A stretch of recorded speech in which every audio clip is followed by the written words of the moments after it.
Good morning, my friends. Oh my goodness. Chat. We could use your help real quick. I can hear us. Mitch, can you go ahead and say a few words? I want to make sure they can hear you all smooth. All right, I see calm in the chat, so I got to shout him out. Can you guys hear me? Let's Can I see. get a confirmation? I could hear you in my ear just now, so I'm pretty sure that audio is all good. All Let's right, go, dude. let's go. Good No news. audio issues whatsoever. Wow, guys, we're basically professional streamers at this point. We're like, I mean, it's hard to argue with the fact that we're just the professionals at this. We're day one in, and we're already having no audio issues. Oh man, super smooth. Well, good morning, everybody. Welcome to. I've got my coffee here. Not to rub that in Mitch's face, but I've got my coffee here, and I'm here with the one and only Mr. Mitch in the Discord, known as the Gamma Master, the XBS Whisperer. We are super excited and lucky to have him in this slot because this is a really valuable time slot, this pre-market action. It just offers a variety of people a chance to kind of get some live market education before the market opens, as well as people like on their way to work, commuting. We just think this is a really valuable slot to get the day started and offer up some educational opportunities for y'all. So first of all, thank you all so much for tuning in. And second of all, as the other sort of intro streams have gone, I want to take this one to talk a little bit more about just like who Mitch is and his trading style, in particular, because Mitch uses some advanced level stuff is how I'll phrase it. Advanced level terminology. So there might be some words today that you have not heard before, but I really want to give today an opportunity to be a chance for Mitch to kind of explain some of the things that have helped him found so much success, because he has been truly one of our most successful students. He's such a great guy. So I'm really just grateful to have you on here, Mitch. And good morning, bro. Feel free to Yeah. introduce yourself, tell the chat a little bit about who you are, just so we can get to know our morning pre-market host. All right. Well, happy to be here. Thanks to Jake for including me in this. I'm super excited. I will admit, at first, very nervous about the idea. Put my face out there. It's one thing to be a faceless name in a chat, but this is a really exciting opportunity. And just a little bit about me. I have been trading for a few years now. Like many people, pretty much caught the bug when my trade was a winner on AMC and GME and that whole craze. And then I For some quickly reason, I turned in. forgot. Sorry, not to interrupt. I totally forgot for some reason that you were in, like, you had, that was what got you into it. Yeah, oh my gosh, dude, what? Sorry, not to interrupt, but I used to make a joke. I'm so grateful for AMC and GME just because it got people in the door, and you're a great example of that. There's probably just as many people who are like, wishing they never had Yeah. because they were too late and then were signal chasing. But that's what's funny about it is to me, that was kind of the potential um, opportunity that got me into it. But then I went the other way uh, to the negative side. So I guess talking about how I found you and ultimately ended up taking the mastermind, I just started becoming a signal chaser. Yeah. So they were on Twitter and it was out there. Oh, that sounds good. I was getting pumped and dumped on like everybody else. And then I realized I was following like teenagers essentially, like kids that had no knowledge of anything. They were like, "Oh, I see what everyone else is doing. I can capitalize on this. I can get some followers. I can make a quick buck and then change my tag or my handle or start a new Discord with a different name and do it all over again." So I Yeah. fell into that really vicious loop of, "Ooh, big winner, success. I know what I'm doing. Oh, no, I don't. I better go find this person. They look like they're hot on Twitter. I'm going to join their Discord." So I got really sick of doing that. And when I found you, I found it really refreshing because it was just 100% transparency. If you lost, you lost. If you won, you won. But the biggest thing was the appeal of the repeatable, consistent system. Yes. And whether I knew it or not about myself at the time, what I most appreciate about the trading journey so far has been how much you learn about yourself. You will never learn more about yourself than you do while you're trading. Never. All of the warts are there, all of the best parts of you come out, all of the things that you want to get better at will become very apparent.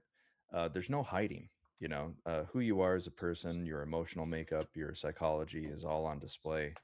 And that's something that even in my journey before the mastermind formally, I was doing the same thing. Like I still sometimes will go back and laugh at like the first DM I ever sent Jake from when I first joined his Discord because I ended up coming back in the spring of 2024. And that's when it kind of that Nike um, check mark that you talk about, that swoop, Yep. kind of started. I was already like in that down leg on the way up a little bit. And then the acceleration came post mastermind. But um, having that system, having that kind of rules based ideology from the mastermind is what got me started. And then as with every person who finds success, I think, in some way, um, I kind of got the itch of wanting to know more.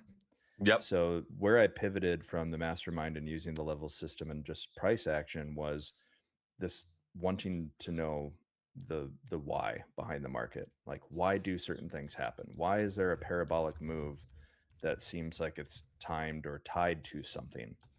And the more you hear about, like, oh, the dealers or the market makers, and you have this thing in your head about like they're fucking us, retail is getting bent over by market makers. All this kind of stuff was flying around. I said, well, I want to know more about that. And that's what kind of led me into this idea of what can I leverage for confluence? Right. Like this, why is this level getting a really strong reaction where this one gets blown through? Or what is it about this one where, yeah, we're under the opening print and there's a level here, but everything that says we should flush on multi time frames is actually like gets a reversal. Like, is there something more? Can I flag that somehow? And in that, I came to this idea of there's different services out there. Unusual Whales has leveraged it now. Options depth, quant data, vol signals, spot gamut, like you name it. There are people in the space that essentially compile this information from the SIBO, the options positioning, and it's tagged in a way where they can identify who is who is holding how much of that position. So who's on the other side of my trade when I want to take a 69.90 call today on SPX? Yeah. And if I understand how much size is there and who is holding how much of it, meaning customer versus market maker, I can, as a retail person, I can get out of that call as quickly as I want. There's nothing else for me to think about beyond I'm closing, I'm buying one, I'm closing one, willy nilly here or there. I'm not moving the market. But if there's enough people like me who all lumped into the same strike and are planning on holding that, or they're hedging their Nvidia position by taking an SPX, put or call on the day or spreads, whatever it might be. The people on the other side of that, the market makers, are doing it in such size that they can influence the market, Right. not in a I'm going to dump it on them kind of a thing, but more Not of in a a screw you type of way, which I think a no, lot no, of no. people, that's their natural instinct when they hear market makers nowadays. They're like, oh, they're out to get me. But that's not what you're saying. You're saying more there's just maybe clues from their actions, if I'm interpreting it right. Yeah, so it's really more about like to me, and actually this is a really interesting time to talk about this on the back of this seemingly historic rally, right? Like we've recovered faster than we did during Liberation Day, which is crazy to think about. If you That's go back and look wild. at April and how parabolic that was, which was a time, and you say, I'm never going to see that again. We're literally one calendar year from that time Yes. and we're seeing it again in an even more aggressive manner. And what you can chalk that up to, if you're like me anyway, is you can say, oh, it's basic TA, it's price action. That's true. But there's something underpinning that allows for it to happen. It's no consequence that you have historic levels of options volume.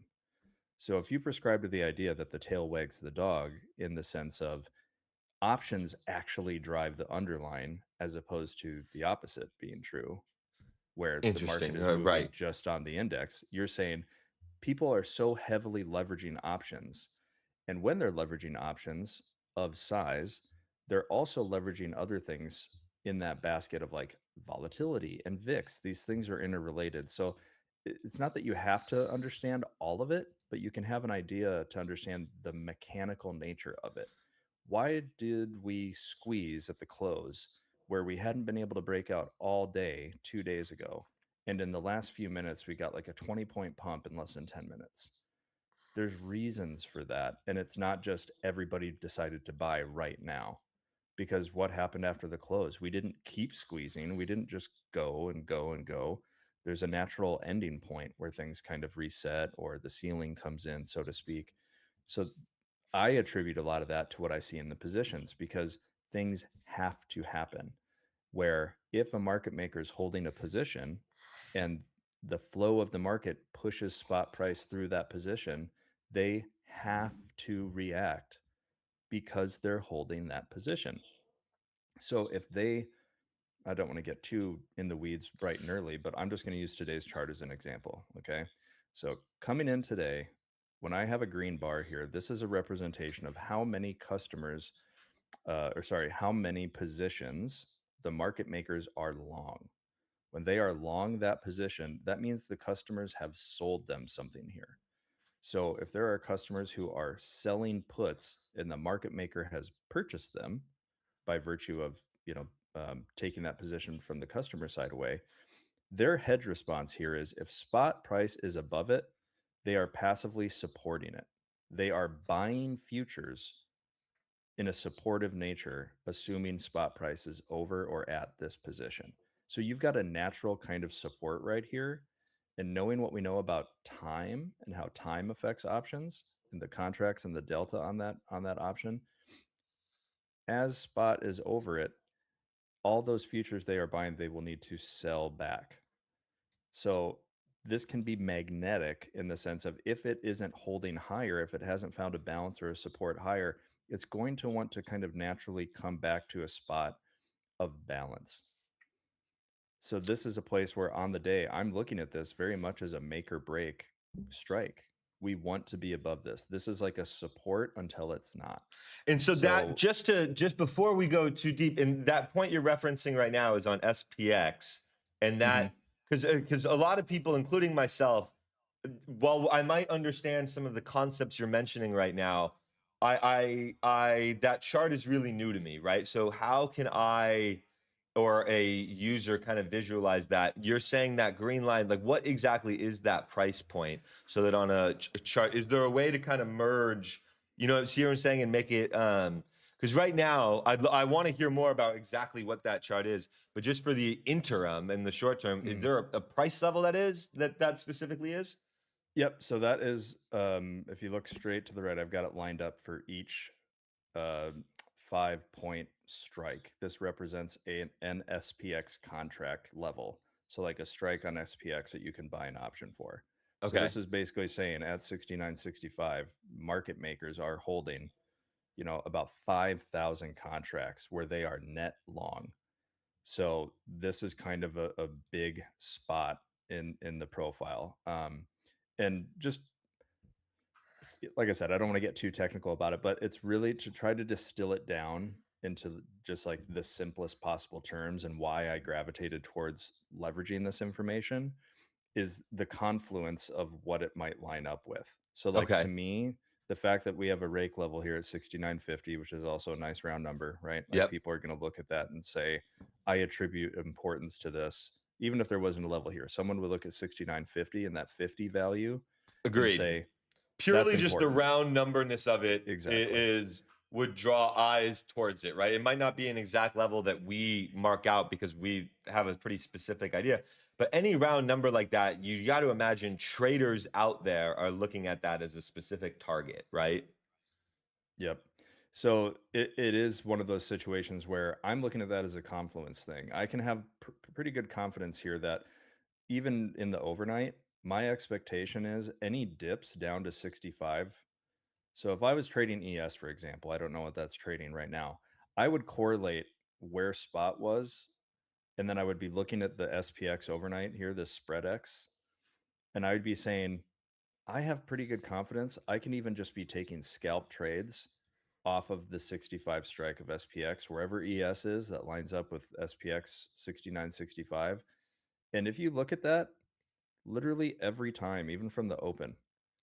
You could have caught 10 points here, another, few points, and then that was just like a that's how I leverage it in the overnight when I trade it most often, along with a couple other things, just mostly the levels and just tenets of price action. But my expectation would have been, I think we've had some big parabolic moves. I wasn't expecting to like trend overnight. Right. Um, and the reason for that is because looking at this profile and knowing what I know about it, I leveraged the straddle, which is basically the at the money contract, buy a call, buy a put. Like, what is that priced out? And what that represents is essentially like the expected move that is being priced in on the options chain for the day. So it's a loose approximation of where the market is kind of expecting price to go based off of the options and the delta of those options. So right now, just based on the overnight open, it was like a 40-point straddle, and now it's already down 10 points. So the expected move from right now, from spot price at 69.65 on SPX, if we were to open right here, is that the top of that range for the expected move of the day should put us right about 7,069.95. So So that's a pretty looking at decent that, move, right?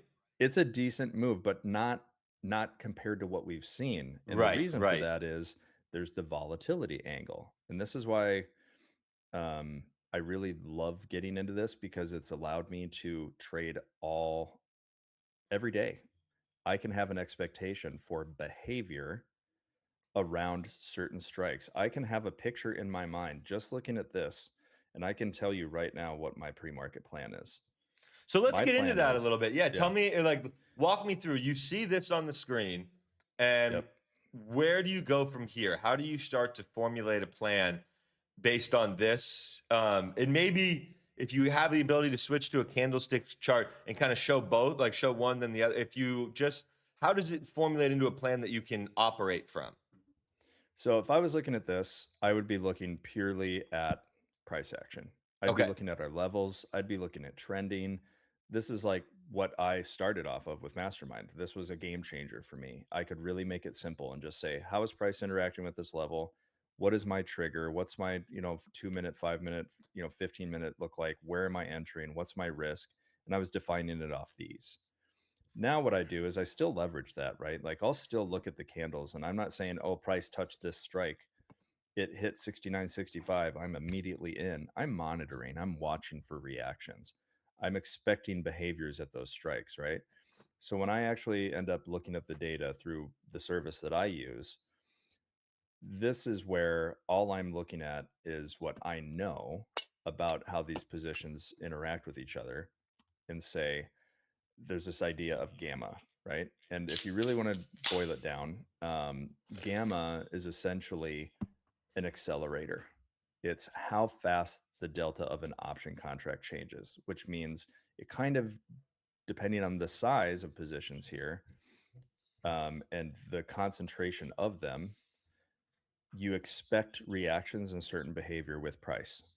So yesterday was actually a really interesting case study for that. It was very much like today's. So with a couple differences.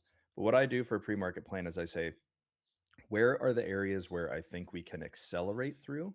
So first thing I'm looking at here today, I think we can very easily and quickly potentially get up into this 7,000, 7,005 concentration. And the reason why I earmark those is because they're of size. Everything between where we are right now and those strikes is thin. So to me, that's like neutral. It's kind of like air. So the thing I Right. say a lot is, you are free to move about the cabin. There Okay. is there's no institutional positions being held of size that are going to get a big reaction from people placing bets, because that's really all essentially this is. It's a visual representation of where the bets are placed, So, who's holding how many options and where. So when I build a plan, I'm looking at these positions to try to give myself an approximation of where is my best risk to reward that I think we can go, and what do I know about what I see to determine where the pit, like where are the speed bumps, where are the risky spots, what's the best way to trade this, is there an option strategy I can leverage that's going to give me like asymmetric returns relative to the risk I put on, that convexity idea. That's where options are most powerful, right? Right. But from a futures standpoint, I'm doing the same thing. If futures is all about capturing points, it's a video game, right? How many points can I get today? And I'm looking for, do I need to change my mind? Should I really just be looking for like 10 points right now? Can I scalp 5 points here? Or do I have the potential to catch a banger move Right. all the way to 70.25 today to new all time highs? Because if I was looking at this profile, there is that potential. What is here is not that big to stop us from moving higher. Oh, I'm not So, sure. Just for reference, real quick, I'm not sure how much mhm, you've been following along with the handshake nope, bets I've been placing, but I've made bets with both Christian and Ranj that I think we can hit all time highs by the end of next week. And truthfully, that's a lot of we time. could. That's generous. I think we. I think you gave yourself a lot of time. Yeah. That's what I'm saying. I feel like this bet's a lock because I really think we could hit it today. That's the kind of the consensus that I came to last night was that I think there's a chance that we can take. So okay, let's back up for 1 second. Again, first of Mhm. all, let me just say good morning, everybody, and welcome to the stream. We have 115 concurrent viewers right now. We are so excited. Thank you so much for coming here, Premarket. I am your host of the network, Mr. Jake Ricci, Rake Trades. This is Mitch, our pre-market host. He is a Gamma SPX expert. And here's another thing, just for simple terminology, because I know humans and humans love things that they're familiar with.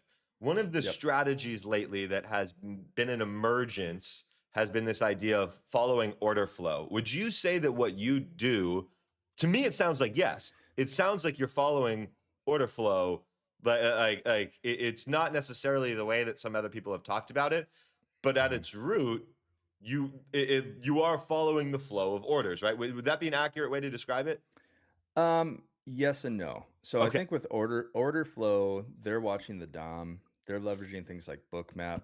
They right. are I using think that things part like, is separate, yep. but But it's the yeah. positioning and that angle of it is very similar in the sense that what I'm looking at is, if I know that some like a market maker is stacked long, I know what the mechanical response is to a bunch of dealers long of size.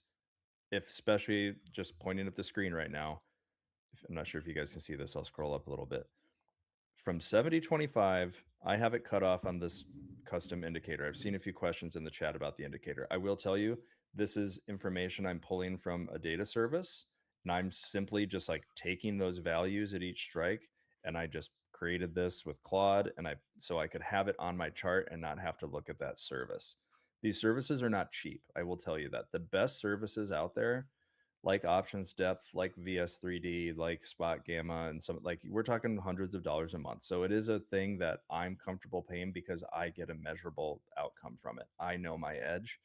Um, it does take some learning, but I'm happy to be here to get people that have questions or interest in it and try to take the complicated nature of it and boil it down to something simple. So the way that I trade it, and we'll get into this, I think, is what I find most beneficial about leveraging this is I am actioning purely from an if then else standpoint. Yeah, Everything that's one is of the things. Sorry, not to interrupt, but that's one of the things I know. I've known you for since the beginning. You love the if-then scenarios because it then creates this like reactionary type of trading rather than trying to predict. Right? That's something that you've yep. always. I felt like since the beginning of us talking, that's been a huge emphasis for you. Yeah, and I think that's where the appeal of this really comes from is I don't have to like be married to an expectation beyond what I know has to happen. There is no way for these guys to not hedge, or that hedge is destroyed, that prop firm, or not that prop firm, but that desk blows up, right? Right. Market make The only reason we're able to place options trades is because there is a market maker providing that liquidity to me on the other side. So if they're going to do that, they have to manage that position as long as mine is open. So if there are people with way more money and bigger size than me buying 10,000 contracts, or playing a spread or whatever, that you can see how those positions are. I'm not sure if people are familiar with like Captain Condor, the guy who blew up over Christmas this year. Wait, His no. I assume no one knows. I No one actually knows. know. Okay. I know nothing about Captain Condor. Okay. If you have, just because we've got some time this morning, if there's a famous story, tell us that story a little Yes. bit. So really interesting. There's a guy who's kind of, I wouldn't call him an influencer. He essentially created a service where he had his own fund, right? Like he traded for himself, but then you could buy in and you could pay in to be a part of his program. And essentially whatever funds you contributed to the program, he would use to place this trade. And an iron condor is an option strategy where you kind of risk a lot to make a little, but if done correctly, it's highly profitable and consistent. What he did is he used the martingale strategy, which Oh is my like one of gosh. the worst things to do, Yeah, and for which is those who why he don't blew up. know, sorry, not to interrupt, but I just for those who don't know what martingale is, martingale basically in simple man terms is average down till it works. You just keep adding risk, you just keep adding risk because eventually you think that it'll be right and you'll make up all the losses. In blackjack, for those who are familiar with that game, martingaling is doubling your bet every single time. Like that, the theory is if you just keep doubling your bet, you'll make it all back. And then some. But And if you then some. don't, Not a you great don't. theory, guys, in my opinion. Not so sorry, keep going. But martingaling is just for those who don't know. Yeah, so his strategy was basically influencing the market for a while there. He would put these iron condors on, which is basically a spread above and a spread below. And what you're banking on is you're saying as long as spot price closes in between these strikes, I profit. But what happened is he chose a really crazy time to be doing that over the Christmas period, and Mm. because he was martingaling, I think what happened is, it's hard to say for sure with any real certainty, but his fund blew up because he essentially martingaled himself into a point where there was so much awareness of it, and his position was happening during a time where the volatility was low, which should have worked in his favor, right? Like it should have been easier for him to say, I think price is going to stick within this range. But all it had to do was finish outside of that range by 5 points, and his strategy was destroyed, right? And that's what happened to him. But So he, when just I'm for clarification for our audience, the condor basically, in the most simplest of terms, he had a neutral position on. He wanted the market to stay neutral and in a in a range, range, yep, and because it didn't, he ended up taking catastrophic losses. Is what you're saying? yeah. I mean, Wow. to the Okay. point that like you had Bloomberg and people like, oh, he got cocky. He was on Twitter. He bought a McLaren getting delivered. He Oh was my like God. talking about how his edge was proven, all of this stuff, and it ended up blowing up in his face. Supposedly he's back, but what we saw for a stretch there, every day for weeks on end, or not every day, but like 3 out of 5 trading days, all of a sudden you'd see this monster condor show up, and in most cases it would end up like suffocating the action and putting a lid on the day or a floor on the day, and we weren't extending beyond it because those sizes were so huge that as our straddle, like right now, like I said, we're sitting at what does I want to say, 30. It's actually come down. Now the straddle's priced for 27 bucks. So not a whole lot, but still it's showing you that like the expectations for the range on the day are coming down quite a bit. But that straddle reduces, and by the end of the day, because of the size of those positions he had, it was actually reinforcing his bet. It was helping him win because of Mm. the market makers having to hedge against millions and millions and millions of dollars of these contracts and their delta. So if we were getting close to one leg of it and looked like he was in danger, because the clock's ticking and time's running out, the market makers have to like buy futures back, which Right. supports price from dropping any further. So when I look at these positions, just to kind of get back on Yeah. track Tie here a little everything bit, back a little bit. Yeah. the reason why I generally looked at yesterday as saying, looking like today in the sense of, hey, as long as we're kind of over 6,900, Like there's a strong chance that we test like 20 or 35 and 40, but 50 was like an outsized position, just like 70-25 is on today. If you go back and look at yesterday, 69.50 was like a 15,000 contract position.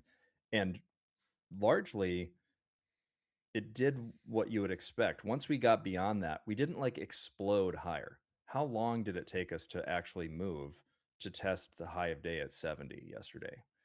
It took until like that last hour of the day, power hour, we kind of got a crazy move. But the reason for that is from pre-market, it looked like this. You had these concentrations of longs, like of size. These are not small. This the expectation here is as you get closer to it, price will grind and chop. You can still move up, but it will take a consistent, persistent bid in the market to mitigate the sheer size of the amount of futures that have to be sold because the dealers are long up here. It like in like sequential strikes. So that's why some days you're like, man, we broke out, and then we just stalled for 5 hours straight. More often than not, I can guarantee you it's probably due to a positive gamma situation where price is going to slow down because of that hedge response. They're actively, consistently selling minis in size, hundreds, thousands of minis every 5 minutes to manage these positions. But what was interesting about yesterday is after about the first 30 to 45 minutes of the market open, a couple strikes popped over 50 the other way, which represented everybody and their mom loading in the 6960 calls on SPX. So the So that would dealers have given have you the the read, opposite. just again to try and translate this, because that's somebody who I'm operating from the Ruth from Ozark mindset. I don't know shit about fuck, right? Like Yeah. I assume that I know nothing like a third grader, right? So when you Mhm. saw that action, that in the simplest terms, you're like, okay, we've got room higher. That is where Yep. that thought pushed you to, right? Room higher, but with a limit, right? So like Okay. yesterday, the trade strategy that I suggested and put on was early. I looked at that and said, you know what? This is great. I'm not going to try to break this out. I'm not going to try to catch the back half of this. Could we get to 75? Sure. Like I think I said it right away. I go, we have every potential to get up there, but a lot of things have to break the right way. The expectation was once we got to 50, we might get little excursions above it, but we're likely going to settle on that price. So if I put it in today's terms, it's like what I mentioned earlier. This strike that we're sitting over right here, right now in pre-market, the 69.65, looks like a pretty strong support. If for whatever reason we make the move, but we can't get over 77,005, we can't actually break over 70.15, and we don't ultimately hold over 7,000. I can be up there. I could have taken along today and said, I think we get an uptrend and we're going to go test those higher strikes. I can catch that on futures. I can catch that on calls. I can take a spread. But what I'd be looking for up there is how are we acting? Are we actually doing what I expect? Are we grinding and chopping? Are we not losing 7,000 once we break it? Does that mean that I think we're going to kind of drift up against that 70.25 before close because it's a big magnet because of those longs? Or if we fail, where would I be looking to take advantage of what I know about the positions to say what's the strongest support? What's the balance that price is going to want to settle back down into if it can't stick around up here? And my eyes would come back to 69.65. So So let what you could do is like what I like to do is I take a trade where I get paid on time, which is a butterfly. You essentially pick a strike and you say, I want to give myself a cushion of 10 points, 15 points, 20 points if you want to pay a little more. And you pretty much say, I think by the end of the day, there's a very strong chance we close very close to that strike. So I did that yesterday. I said 69.50 is this big magnet strike.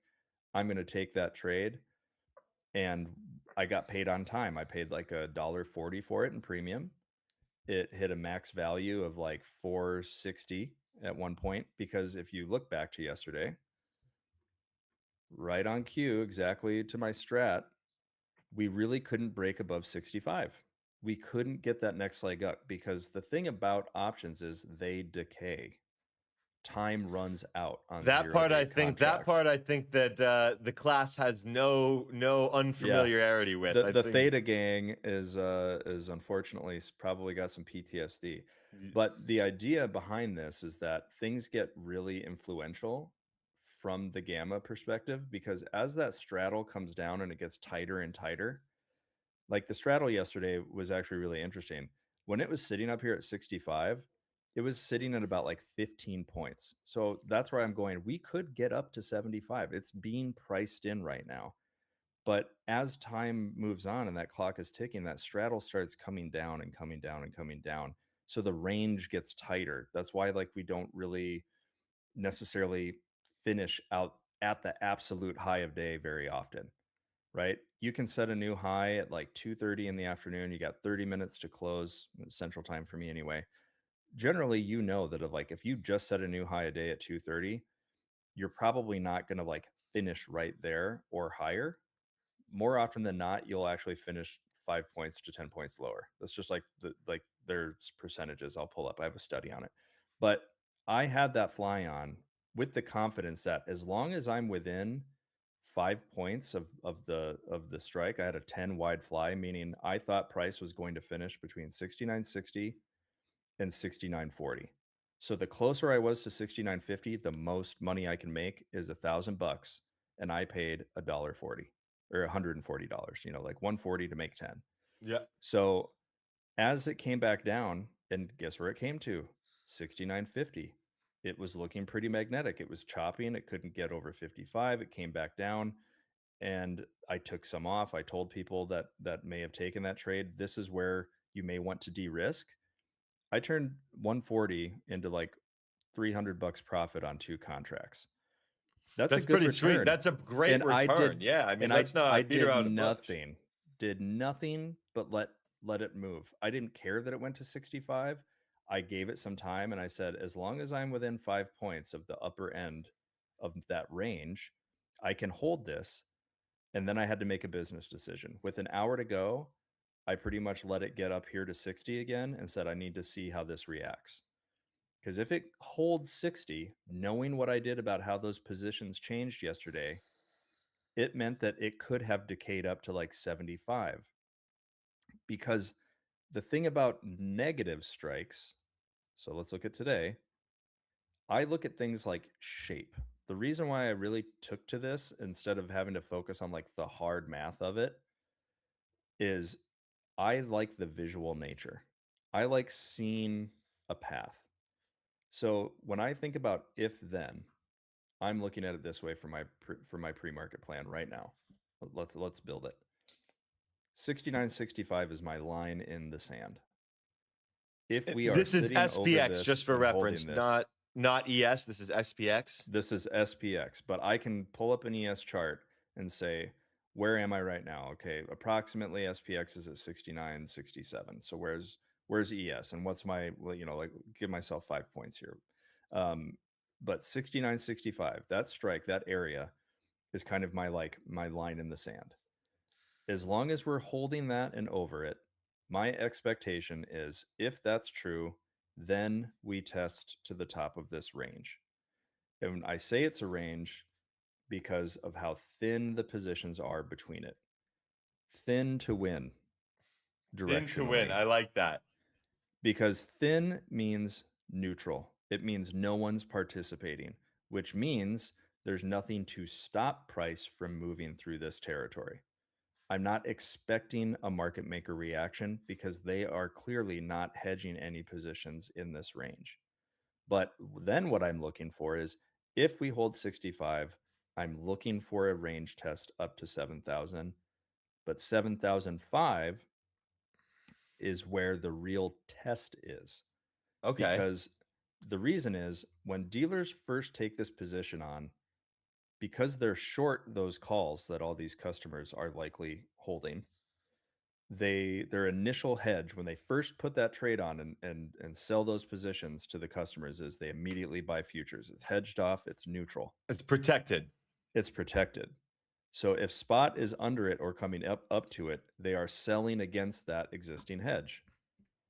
But what's interesting about the negative positions is they're like gas in the tank, either side. So Interesting. Okay. I look at those and actually, you know what? I'm going to see if I can share. I saved a screenshot because I think this is like a really interesting thing to touch on. Um, Please just do. from the other day. Excuse me for 1 second, my friends. I have to run to the restroom. I've got you in my ear so I can continue to hear, but take the lead for a second here and just continue to tell us kind of the pre-market planning and what you're looking at, how everything's telling you.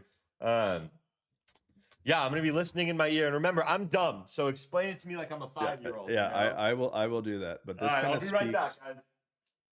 speaks to the I'm going to see if I can find the screenshot. I might not have saved it, so we'll see what we get here.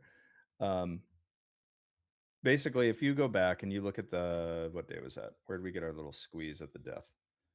Oh, right here. So if you go back to Monday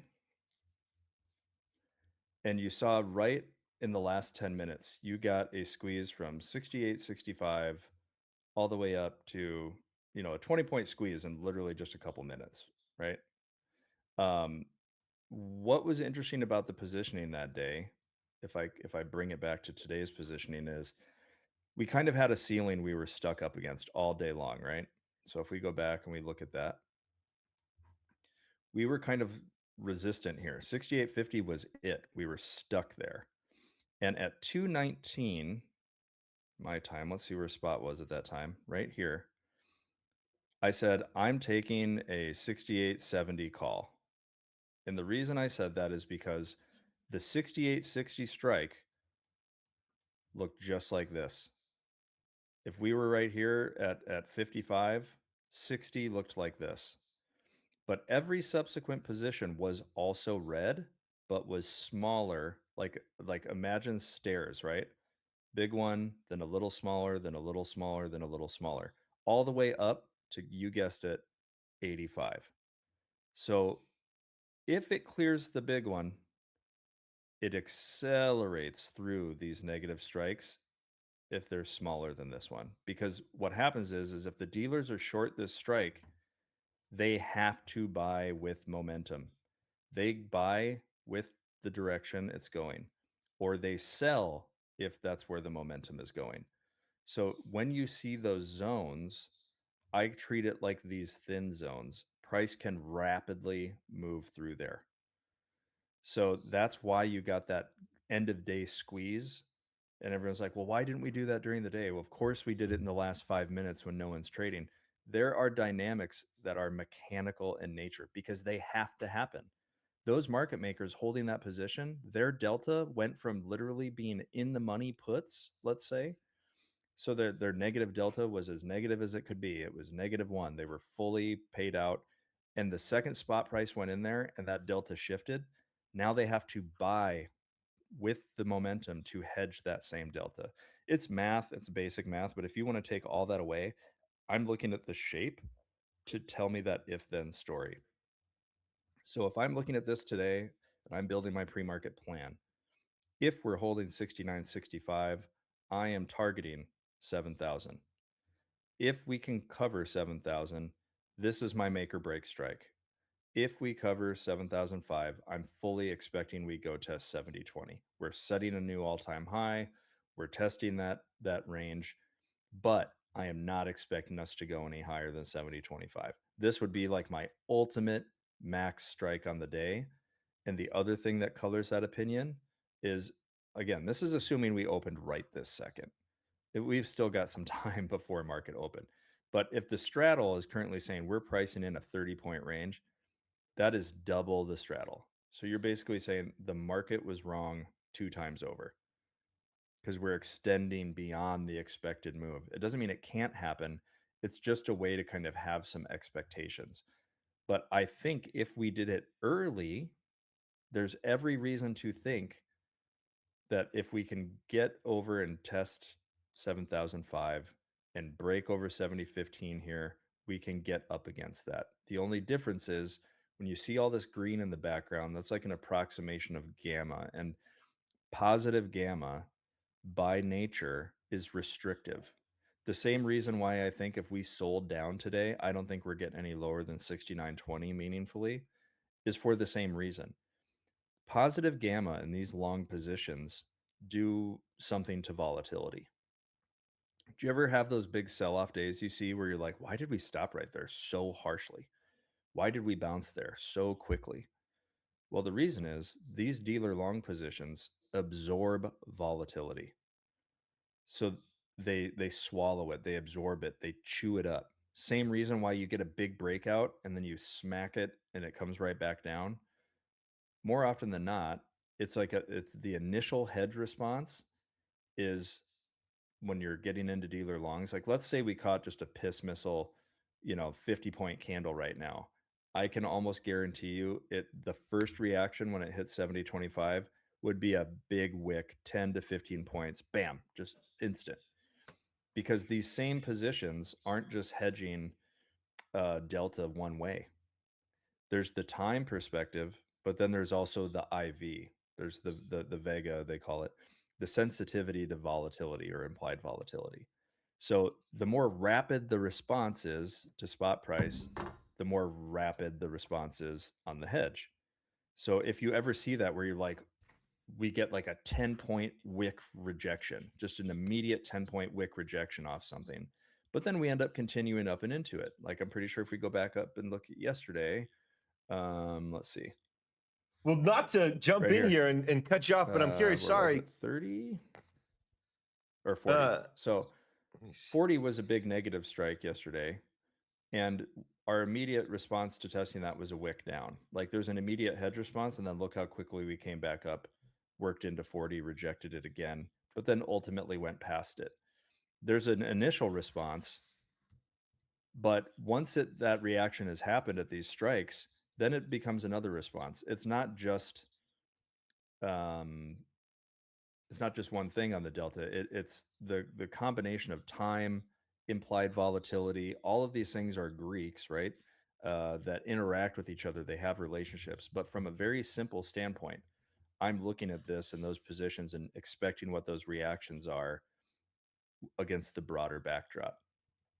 In trending markets, generally speaking, they are moving higher on a combination of lack of volatility, because like they are drawn to these positive exposures because people are selling things above.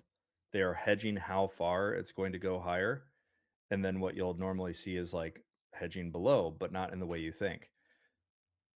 Real quick, It's so called like a risk reversal. You not to are selling the let top me see. Mitch, can you hear me and right then now? you're also selling the bottom. So like these dealer long positions down here that you see, why I think 69.20 to 6900 is our support is because customers are selling puts down there. They're like, I'm selling the volatility. We might dip, but we're not going through it, is their thinking.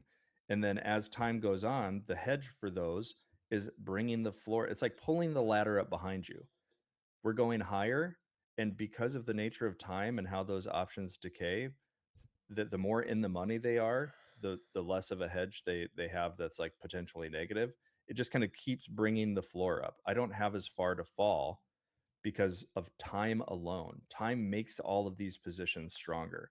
So on the shape of it, it's the same thing I talked about earlier. If we were to get down to 6900, more than likely you kind of see that stair step pattern. We'd find a balance probably closer to 3540 or today. If we do get the breakout, we go test 7005 like I mentioned. Maybe we extend up and we hit 25. You can see things kind of want to settle between in sandwich and pin, you get that pinning behavior is probably going to be somewhere in between here. And if it can't hold, where's the next balance? I'd probably be looking at 65. If we don't sustain over a new high at 70.15, where are we going to find some balance at? So I look at the shapes of the decay, is what I call it, shape of decay, to kind of find those opportunities. I draw a lot of arrows, but I do want to take a second. Testing. Jake Wait, can you took hear a me? step away. I'm getting like in the thick of it here. I'm going full nerd. I can't hear Jake, but I see him pointing at me. All right. Check Discord. Am I muted for some reason in there? Let me. Can you hear me? Was I muted Now before? I can hear you. Oh, Yeah, dude, now I I had can. unmuted you, but that's so sorry. Technology's fault, guys. My bad.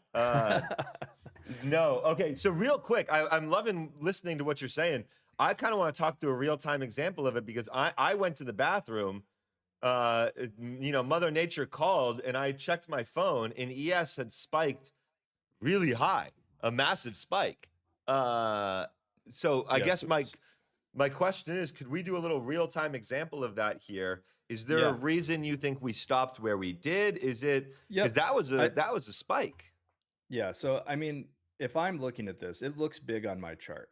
But what I have mine set to do is basically say like any position that's 1,000 contracts or more is what I kind of pay attention to individually and then collectively. So like where are they bunched up? So I don't know that like I would say 69.85 is like directly super influential on its own. There's probably like 700 contracts there, but you can't discount the fact of like where we are in this kind of, like I said, free to move about the cabin zone. It is technically a test. Like anytime you see like a solo short position, it's kind of like it's a test higher. It has to pass the test to unlock Got the it. rest of the range or what follows. So would So you? Sorry, not to cut you off. mhm. I'm trying. Because good morning, guys. Welcome everybody to the stream. We're super glad to have you. This for those of you who have popped in. Throughout it and are looking at this genius over here speaking. This is Mitch, everybody. This is our pre-market host for those of you who popped in a little bit late to the stream. He is a gamma expert, and he's been breaking down for us sort of how he uses the information that he's seen on the screen. I'm fascinated. I'm intrigued. I think it's really interesting the way you're presenting it. So what you're saying is that if I'm not mistaken, that spike, because I'd love to tie this into what is happening right now, that spike is almost like a. Sorry, I'm getting a. I think it was Uh, a headline spike. I think there like Trump said something about permanently opening the strait. If that oh, was got real, it. like if you were getting a real market reaction there, like you know, We wouldn't have you stopped. also We wouldn't have yeah, stopped. exactly.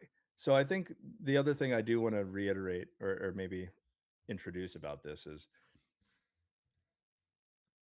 that this is purely reactionary. These guys, these market makers and this data, how these positions are held, they don't dictate anything, but they react. Mm, So there are things about how they react that color what my expectations are around volatility. So whenever we see a news headline, more often than not, there's like a combination of things happening there that you can attribute it to, and more often than not, it's algo driven. It's high frequency trading, and they're operating at a level that like and a speed that we just cannot come up with right. collectively as retail traders. But what is interesting is almost to a T when you get those like really substantial news spikes, or like you'll get CPI or a Fed print or FOMC. When you look at where those wick out, it is almost always to the exact spot where there is a sizable dealer position.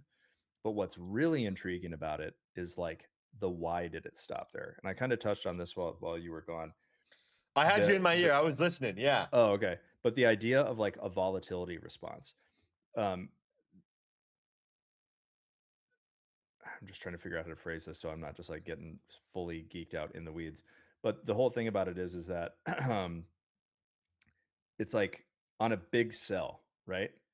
We could be in tons of like you could just see huge red, just red, red, red, red, red, which as of a couple weeks ago for the last month up until the last 10 days or so, that's what it was. We were so negative gamma dominated that like price would whip through, but it always stopped where these long balances were.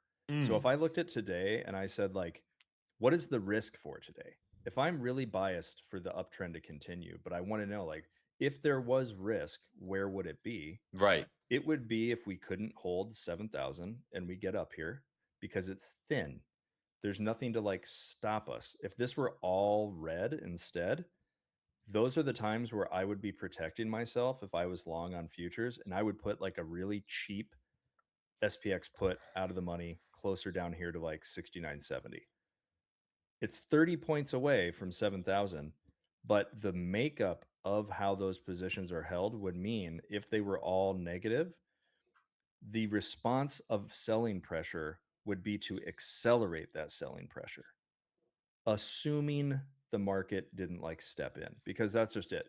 Market flow, the bigger flow of the market, exogenous flow is what I would call it, still trumps all of this. They can fly through one of these strikes. More often than not, they don't, but they could. If there's a strong enough bid, these things, it'll go through some of this stuff like butter. But when you see them stacked up like over spot, if we got a huge headline and Trump said war is over, I guarantee you'd get a huge spike, but you know where it's probably going to wick within this 35 to 25 zone. It's probably going to get to the top of it, pull back 10 to 15 points, and then it'll keep going. It got that initial response, but then this stuff gets overwhelmed, right? Right. Because then it's at spot is where it's influential. But the risk to me on today is like I'd be looking under 69.65.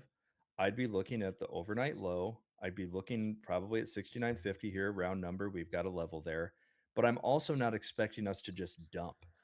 I don't think we would even get to 69.20. And if we did get there, I think that is your low of the day. I don't think you meaningfully get any traction lower. I think if we got to 69.20, I'm probably longing that at 69.25 with a 10-point stop, looking to come back and finish at 69.65 or very close to it. Because just knowing what you know about time and how things decay in a profile like this, in a market that's been trending up, if you sell down, you're probably coming back up. Unless there's some kind of big volatility response, you're not going to sell through just because these are thin under 6900.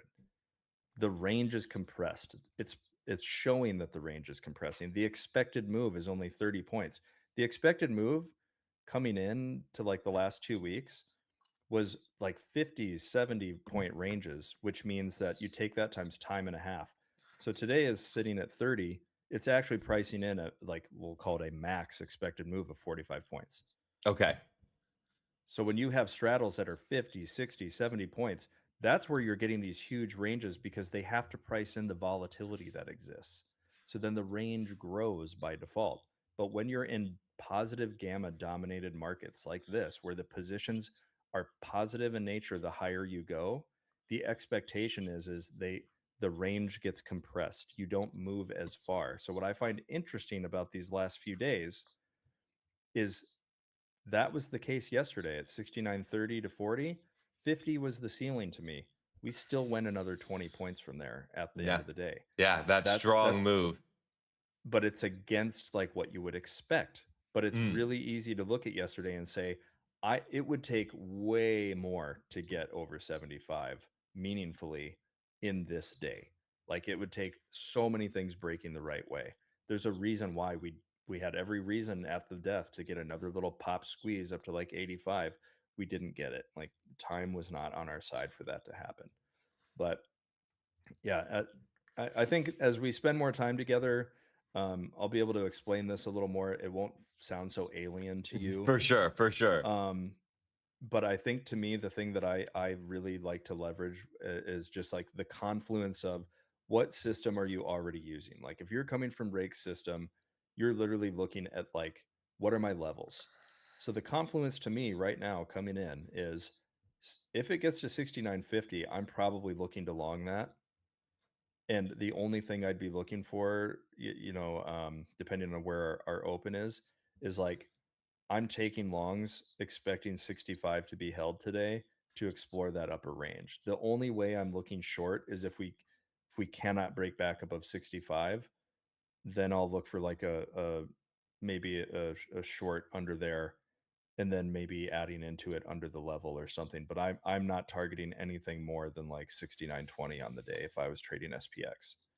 Okay. Um, So got it. Sorry, not to interrupt, but I'm fascinated by some of the stuff you're saying. And when I read the chat, there's some words that pop up that feel kind of like popular buzzwords that I've heard of in our space. And so I'm wondering if they connect to what you're talking about. I saw somebody ask a question. Is it like volume and delta combined in bid ask footprint? Would you say that that is No, kind of no, no? no, because yeah, that's a little bit different.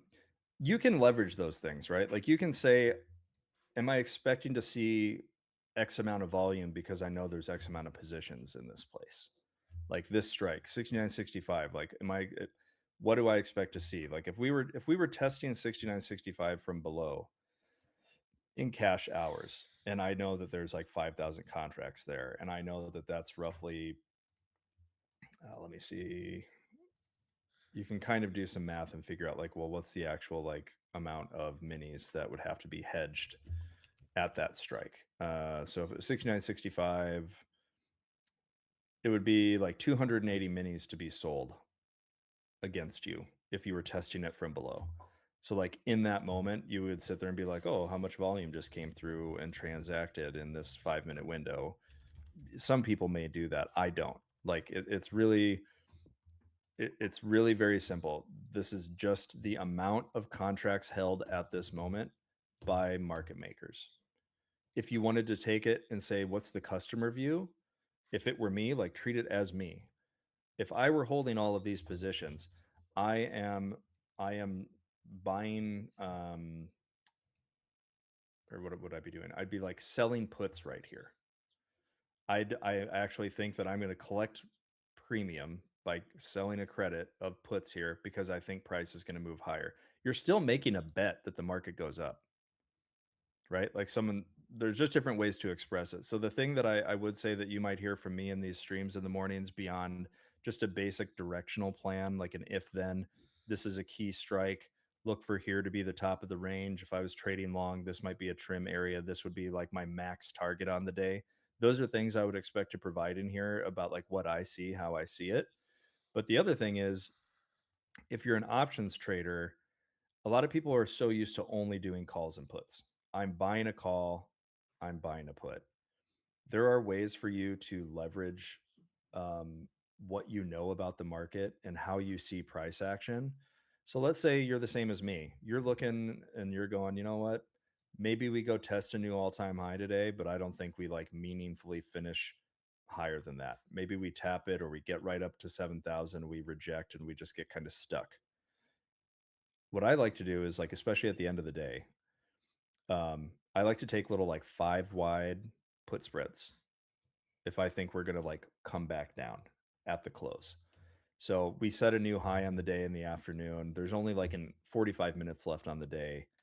I'm looking at that and I'm going, okay, if we test that high again, I'm taking a 5 point put spread below spot price right now because I think if we close 5 points lower than we are at the high of day, I make $5 on maybe like a dollar risk. And because of the nature of how a spread works, it holds its value. So it's kind of like, when you see people like the other day on Monday when we had that gamma squeeze, you caught a 20-point SPX win on like no risk, like literally no risk at all. And in a few minutes, that contract went from a couple bucks to literally like 20. Damn. um like there are ways to leverage options knowing the time component of it and where some of these concentrations are, where things are likely or unlikely to extend beyond. So even today, if we got up and we set a new all-time high at 70.25, and we were sitting there with like 20 minutes to go into the close, rather than buying like a put saying, oh, I think this finishes back towards a previous all-time high at like 70.10, rather than buying a 70-10 put and hoping to God it finishes in the money, or that you're able to execute and trim it quickly enough to make that money and scalp it super fast, taking the really cheap but well-defined risk of a spread or a fly can get you huge returns. Do you know how crazy it is to like, I forget what day it was. I called the pin like 3 days in a row where I called essentially the closing price. And I like to take those flies around like the London close time because the straddle's decayed a little, but it's still high enough to where those positions can be pretty cheap. And if I'm getting paid on time, as long as I wasn't wildly wrong about the range we're going to trade in through the end of the day, they hold their value. And then you get paid inside of like that last 20 minutes of the day, last 30 minutes of the day. Because as that straddle comes down, the butterflies appreciate, right? Or the spread, you're basically saying, I think we're going to close from here and at best case to here. So, like, that's the other thing I look at if I'm trading directionally. SPX premiums are so jacked up in the morning. It's really difficult for a lot of people to have the right idea trading SPX and be able to afford it and hold it. Because you can be right all day long. But if you got the wrong entry or you bought too early, you're never actually going to make your money back on that premium unless you finish like way in the money on an SPX contract, right? So I like to use spreads. So if I was looking at today, here's another plan. If we're holding 65, I'm looking at a 69.90, 7,000 put spread, or sorry, call spread. So I might only have to pay, let's say we chop around all morning and then it's London close and we're kind of flirting with 75. You could take a 69.90, 7,000 call spread for probably a dollar or two, or maybe three, depending on where we're at. But you're paying $3 or $300 for a maximum potential payout if price closes beyond 7,000 on the day of $1,000. So you're making like $700 profit on that 300 risk if it comes to fruition. But the other nice thing about that spread is you're essentially cheapening how much the 69.90 call just cost you because you're selling the 7,000 strike. So it holds its value better than buying a naked 69.90 call for $900. And if it doesn't get up there and you're wrong very quickly, you're going to lose probably all of that premium within a few minutes. So having the spread actually gives you the ability to bank on the direction being right, even if price never actually gets to 69.90. So the idea is, where do I know price will move through and where do I think it will at least get to? Doesn't mean it has to go beyond there, but if I'm right on one or both of those things, I make money on the premium appreciating or the delta changing as it moves that direction. So a lot of people get burnt trading SPX purely on naked calls and puts. It is a recipe for disaster if you are not sized right, Amen. if you don't know how to hold it right. It is an art. SPX is And the devil. Mama always told me SPX is the devil. So I'm trying to change my view on that because I know you love it, but Mama told me she the devil. yeah, dude. I mean, trust me, it it is a learning curve. I mean, the other way you can do it too is like you just have to know the animal you're hunting, right? So a lot of people will sit there and be like, "Oh, I got the direction right, but I was so far out the money, I didn't actually make anything on it." That just means you were too far out the money. The reason why people trade out the money contracts ever is because of implied volatility. It's priced that way because it's priced with the expectation it has a lower chance of getting in the money. So the only way that you actually make money on out the money contracts, well out the money contracts, is if that IV changes. I, Niles, I see your mention about selling. I am always a debit person unless I'm trading like a fly. I'm just not a seller. Too many things can go wrong. It's like infinite loss versus a defined loss with a debit spread. So if I'm buying a put spread, buying a call spread, at least I know I'm only out this, where like you can get your ass handed to you selling options. So it, that's just not for me. There are many who are successful with it. I just don't choose to do it that way. But we can talk more about it. I do trade futures and then I will trade options against those futures. Like I said, I trade ES primarily off of what I'm doing with SPX, like information. Could you, Um, by chance, give us a rundown of your thoughts on ES today with ES numbers? Because I know you've talked about SPX a bit. I'm not going to lie, it's been hard for me to translate those, even though I know it's only a certain number of points. And I know the formula is easy, but again, I'm dumb. So I want you to explain. yeah. Yeah, break it No, down to me as if I'm dumb with ES numbers. okay, give me 2 seconds. Let me pull it up. I don't have the live data in Trading View for some reason. I think I have to sync my broker again. Anyway, let's just look. So right now, ES is at what, like 7,005? Is that where we're trading? I think so. ES is looking at 7,005, correct. Okay, so it's like it's basically what is that? 45 points, give or take, difference. Around there, that look, yeah, Yeah. I trust you. If you're saying 45, I'm saying 45. So let's say 45. So 70 50 today would be like my upside target. If I was looking for like a comfortable, this would be like my like comfortable best trim on the day if I were to enter a trade right here on ES and I'm risking like 10 points, I would be looking to capture, like to me that's a easily attainable target to have on the day is like 7,000 7,005 SPX, which would be 50 55, or sorry, 45 55 on ES. So okay, so you think we can make it up? So that's not all-time highs, but that's close, man. I mean, that's uh that's what, because all-time highs are 90s basically. Wow. So okay, so that makes more sense. I mean, that clicks a little bit. Just hearing the ES numbers, I think, helps it translate for me a little bit. So I know we talked about this a bit, but we probably have some new viewers since then. So first of all, hello everybody. Welcome to the stream. We are super excited to have you. Thank you for being a part of Project 365 and our extreme extravaganza, I'll call it. So one question I have is just out of curiosity. I know we talked about this a little bit before, but we've had some new viewers since then. We've had a couple of news spikes since last night. We've had one into ES 7017, one and again to ES basically right there 7018. Hmm. How do you feel about those spikes? And do you see that in any sort of correlation to where your targets would be today? Not necessarily. I because I just like looking at the positions, I don't see those as being like really strong positions. I think it's more about like what's above. And I think this dovetails nicely into this idea of like regime, if you want to call it that, or what kind of environment are we in. So again, and for people that don't know and you're asking about my indicator, this is not something I'm selling because it's relying on an outside data input. So it's not like something that gets populated dynamically. I have to manually take it from another platform and put it in here. This is just to like keep it on my trading view. So like I can just have it here instead of having to look in that window all the time. Got So it. if you're looking at services, I can recommend those to you. I can work on getting affiliate links or something set up for them.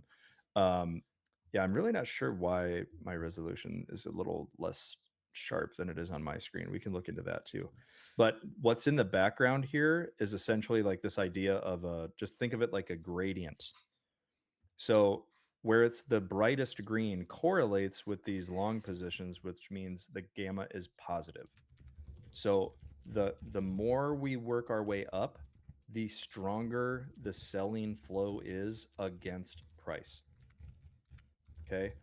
The issue with not having more of this even above it or within the range that we're trading is it's less fuel in the tank for the car to go further faster.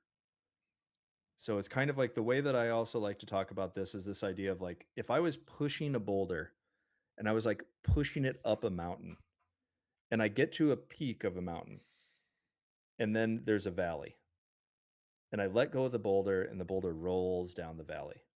It's going to keep rolling. It's going to pick up speed until it has to get to the next peak on the mountain. So that's how I look at these positions. There's no mountain, there's no peak. We covered 65. We can get here to this other peak really quickly if we've got something pushing the boulder on its own, right? What I normally would like to see is I'd like to see more like negative positions to where if I crest that negative position, there's a few more. That valley's really steep before I have to try to tackle the next peak. But you can see right here, this is a really big mountain peak. So I'm comfortably saying I think we don't cover 70-25 today. And if we do get there, I'm expecting rejections, I'm expecting grind, I'm expecting chop. And I'm expecting the same thing if we don't cover 7,005 right away. I think we come back, we fight around holding 7,000, we maybe sell back down, we kind of come up against it. It really all hinges on what we do at 7,000, 7,005. If you don't cover 7,005 on SPX today, we're not going any higher. It's like it ends right there. Which correlates to ES 750, right? Just so Yep. I'm trying to, I okay. think that's, yeah, it's, 30, like 35 points away on SPX. So whatever 35 points away is right now on ES. So 40, 45, somewhere in there. Got it. Okay. Got it. So I naturally agree. I mean, I am of the mindset today that the market wants to at least take a shot at higher. That's kind of the way that I am reading it. I'll go ahead and briefly throw my charts on the screen here.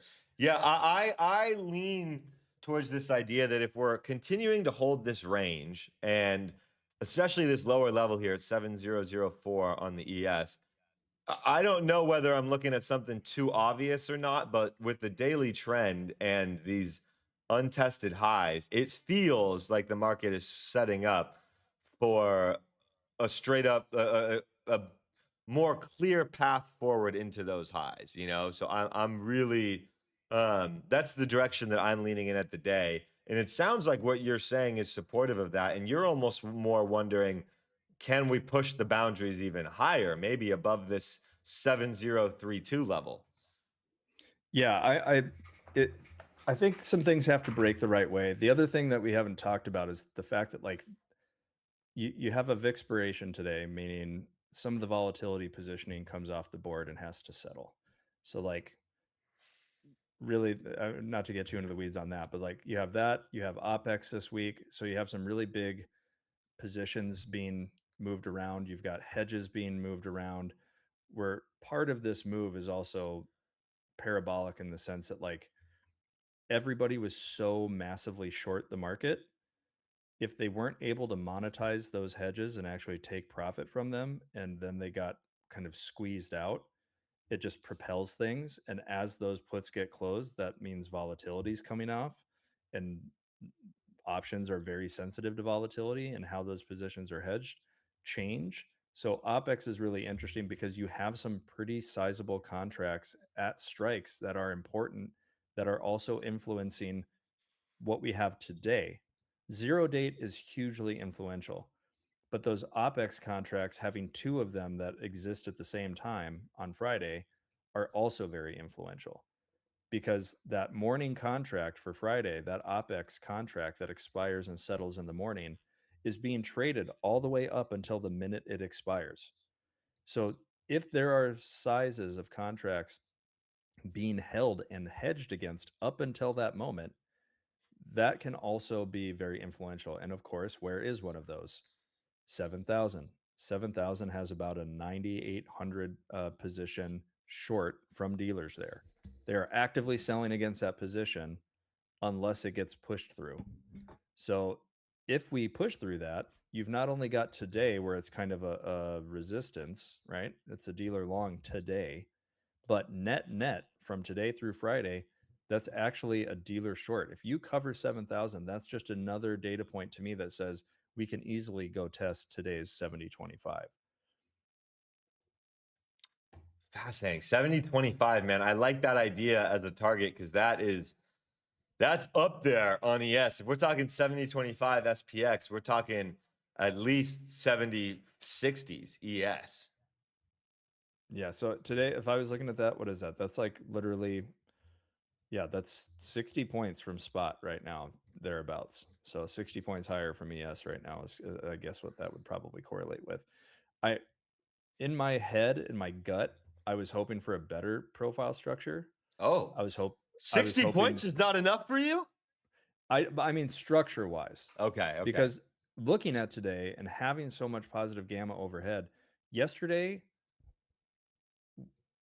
it's kind of like I try to tie it back to people too about like what I learned in the mastermind when you say looking at price action. If I like, if something breaks below the previous candle's low, you expect it to continue lower. Like, and if it doesn't, take that as a sign. That's where you get your failure to go lower, failure to go higher from, right? Same concept here.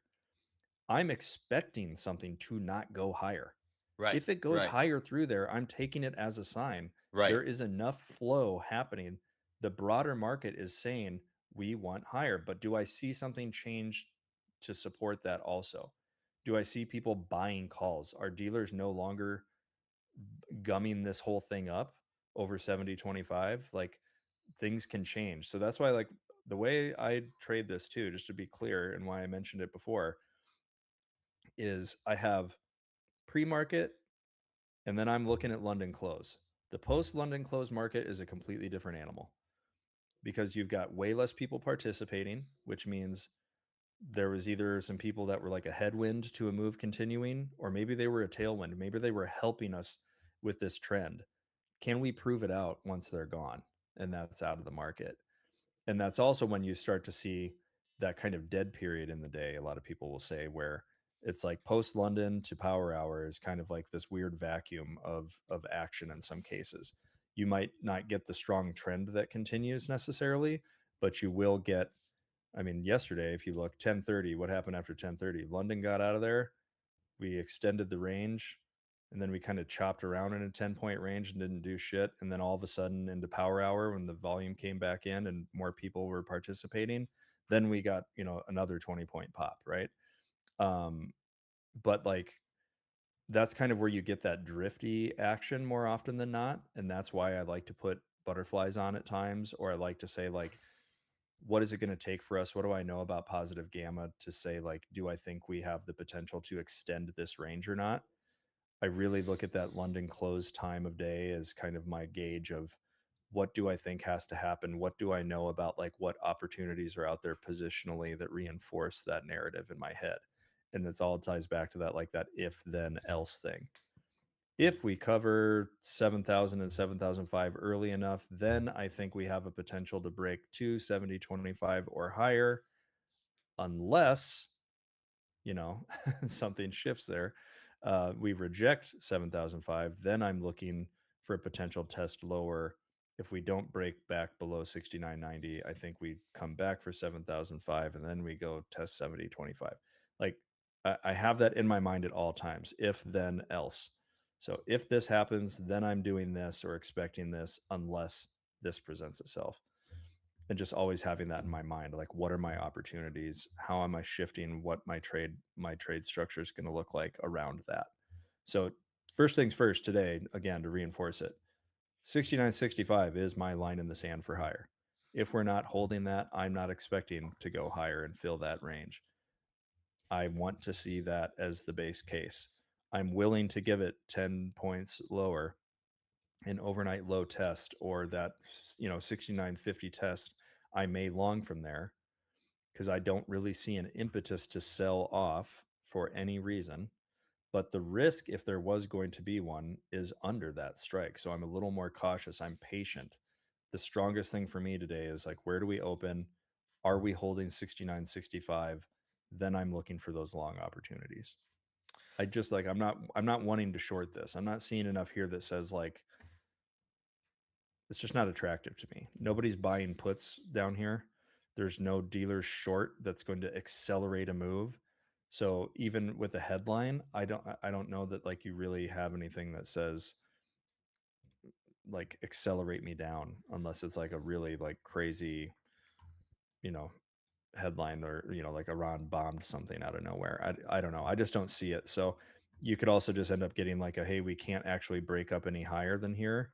The ceiling just comes down. That positive gamma influence is stronger than anticipated because we can't actually even test over 69.90 to try to get over 7,000. Then I'm looking at, like, okay, I'm shorting the range at that point. It's going to be hard to get up over 7,000. I'm shorting it and I'm looking back down to the 65 strike as, like, my exit area. So here's a great question that we've had from my man, Mr. Joey, in the chat, who is shouting you out as the SPX GOAT right now. So legend, Mr. Joey. But Appreciate real you, Joe. quick, he made a great point. He asked a question that I've been thinking about a lot myself lately, which is we've had this massive run on the daily chart. He can't help but feel like we should expect some consolidation today. I am inclined to agree with that overall thought process, but what I will say is that the market is not showing us those signs, in my opinion, which is crazy to say, but just for me at least, this bullish sideways consolidation overnight, holding of this level, which the 7005 sounds like it tracks pretty well to Mitch's 6965, right? With this kind of structure, I'm almost thinking that I don't even know if we'll see a range day today. I think, which is crazy because yesterday I was looking for a range day, and today we're several percent higher. And for some reason, my my brain is wondering, are we setting up for not a range day, but for a bigger move day? And it's interesting because my gut kind of tells me just with this pre-market action, right? I'm just referencing this pre-market action for me. Even, independent of some of the stuff you've mentioned, my gut leans towards this bullish consolidation takes us higher, not stays consolidating. Would you agree that again, and I don't want to put words in our mouth because again, we are reactionary traders, right? We've both talked about that a lot. We're just reacting to what the market gives us, right? But would you say that like your initial reaction from what we're seeing leads you to believe that we will shove higher versus again, I know we can't predict that and it's just sort of something we see, but would you lean to the point where you're leaning higher versus range? Um, that's kind of the double-edged sword. I do think I'm trying to allow for that potential. Like I Okay, see that gap, and I think what's interesting about it is I think what it's going to come down to for me is everything about this profile and what I know about it tells me that like even in I think we kind of touched on this earlier in the passive sense, if nothing were to change, if nobody were to come in and bid the market up, purely on holding 69.65, as long as we're like over 69.65, we're more likely to drift higher than we are to stick right at 65. If the options just decayed as they are right this minute, we are more likely to get any little bid is just going to want to like just kind of keep rising up. So if we get any kind of buying at all, the odds of us actually getting pinned higher or drifting up higher, just passively speaking, is there. Like all of this is so favorable to going higher, it's hard for me to not think we do. fair. The only thing that I can think of is you get some headlines, you have people who are like actively selling against some of these numbers because like they know it's all-time high sitting there, so they're like just, that is certainly a possibility. I just feel like we are at least going to make a go of it. We might get rejected and then start chopping down and around. Positionally right now, I would be kind of amazed if we're not flirting with 70.25 today. I feel it in my bones. That based on what I see, that is a strong potential. Hey, I'm on that side because I have multiple bets going right now that we hit all-time highs by next week. And as of last night, I'm thinking that I should have made my bets more aggressive and taken by tomorrow. Believe me, I'm here with you. I'm looking at just one of the things that is my favorite way to think of trading is the path of least resistance, right? And I'm looking at Mhm. this weekly chart here, and I'm asking myself the question, wouldn't the path of like given how strong this is, just look at how strong this thing is, right? What's an extra 20 points or excuse me, like 70 points into all-time highs? It's such a clear target there that I wish I had changed my bet and taken it this week, right? Like, and I think last night we even kind of talked about it. Like, I think there's a real chance it happens today. And it's fascinating that, this is kind of the same thesis that you're laying out, Mitch, that you're seeing is that the um the gamma profile is what I'll use to temporarily term it. Please correct me if there's another way you want to call it. The Sure. gamma profile is showing you that there's that potential, not just for a move up, but just the way I'm hearing you talk. When you say words like "I'd be surprised if we don't," there's conviction in those words, right? So I It's fascinating to me that it's lining up and it's sort of thinking, okay, hey, we always keep our heads calm, right, guys? We never want to expect massive moves in the market because then you just have biases that can lead you to, unfavorable decision making. But the truth is, it sounds like we're both looking at the potential for a pretty large move today. I mean, it's there. I think it's one of those things that i- it's hard to like hold in your head at the same time. I know that everything about what I see says that we should actually like if we're going to make the move is it should be slower. It should like there's so much going against it. Like I'm just going to share a number here with you. So when you look at gamma and the way that it really is boiled down in its simplest form, I guess, if you want to say that, is that it's really about the how quickly delta changes. So the more of something there is, the speed of which the delta changes is affected by it. So if dealers are long and they're long in size and there's so much positive gamma by default slows things down.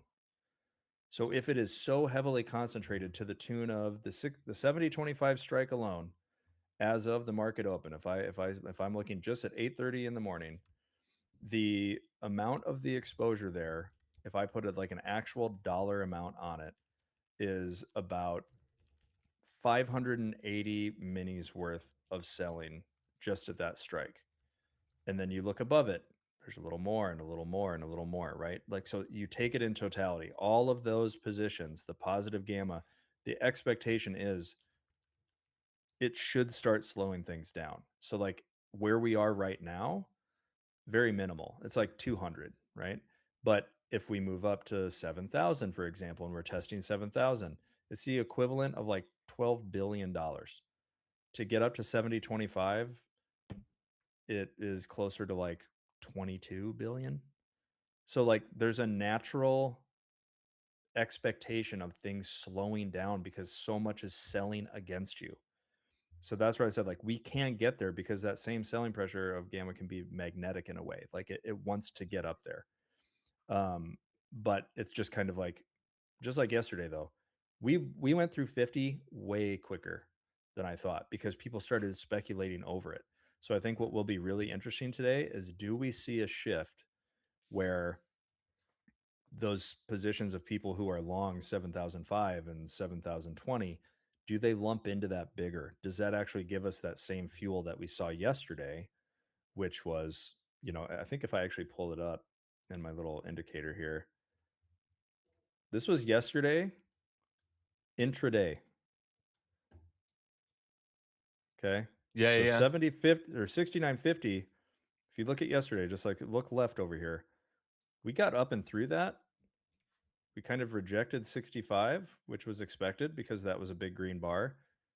Chopped around, tried to hold over 60, came back down to 50, and then at the very death, because holding over 60, we got that extension higher, right? This looks a little similar now to today, but today has just moved up, right? We've got a big long, we have a long here, but we do have a couple of these little speculations higher.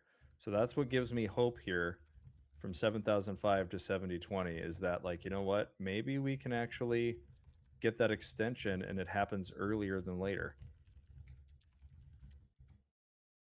Man, earlier than later sounds good. I'm not gonna lie to you. I'm trying not to get too excited because I feel some bullish momentum in the market. Mitch is confirming to me that we've got a potential thin profile above and some room above. I'm not gonna lie. I gotta contain myself a little bit because I'm feeling what I refer to as HBS, my friends, a little bit of that horny bull Horny syndrome. bull. I'm a Yeah. horny Hey, bull right now, and I gotta keep myself in check because horny bulls sometimes get me in trouble. I sometimes get a little too eager, but I'm just liking what I'm seeing here, and I think that from what the message I'm getting for you is very similar. yeah, it's that same idea where like I said, even like the passive nature. So like there is something we didn't really touch on, which is called like charm, which is the passive decay of the delta from time. Right. So what you will get is there's like a background flow. So there's like a creek, right? And there's a fork in the creek. So depending on where you are relative to some of these strikes, the closer you get to expiry, the way that these options decay means that the people hedging them take one path or the other. So it's kind of the idea of like what happens to all those people that bought puts that are out of the money. If you're not in the money in those puts, those are actually helping you with support as the day moves on because the people who are hedging those are buying those futures back as those positions get closed. So it's just like when people say like, "Wow, that's a really huge bounce." Well, if everybody and their mom was short and they closed those puts out, how do you cover a short position? You buy it back, which means you have to buy the underlying, which means the people who are hedging those have to buy too. So as people close those puts, boom, you go flying up because buying means less volatility because there's less puts on the profile. So you get what's called like a Vanna rally, which is why you'll get those huge spikes where it's like, wow, it took us 3 hours to sell, but we recovered that whole move in 15 minutes. Well, there's a reason for that. Those things are mechanical. So those are the things I look for. But like from a passive standpoint, that's where I say pulling the ladder up behind you, right? So charm and the decay and the shape of things, even right now, like I wish it was a little better today, but I'm just going to scroll down a little bit further. And I'm sorry for whoever said the video quality isn't good. I'm guessing that has something to do with my trading view or how I'm sharing it or the size or something. So I I apologize. would I would think too. Remember, we have you remotely patched in right now. I wouldn't be surprised if when you're directly feeding the stream tomorrow that it's a little bit of a Oh, clearer okay. image. Yeah. But just to just talk about shape, actually, let me see if I have it. Um, I actually, this was the image I wanted to share earlier. I mentioned. Okay. I am going to share a different screen here if I can. Bear with me, guys.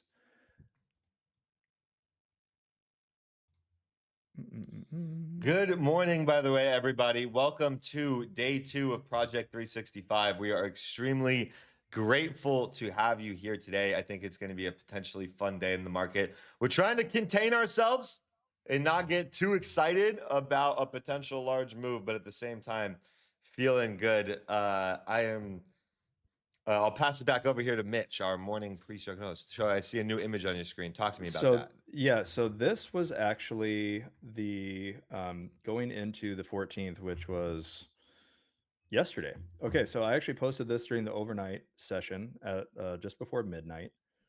And this profile going into yesterday, if you look at I made this plan at midnight, and I just want to draw attention to like how yesterday actually played out. This is a thin range, but the thin range I was talking about was right here from 85 to 6,900. And we were chopping around in that all night long. And my expectation is it's thin. It's probably going to be grindy because it's all dealer longs. So it's not really something you're just going to fly through. But if you do get some strong bidding, this is the strike to pay attention to because if you get over 6905, you don't really hit any strong resistance until this next little block here. So I break things out into ranges.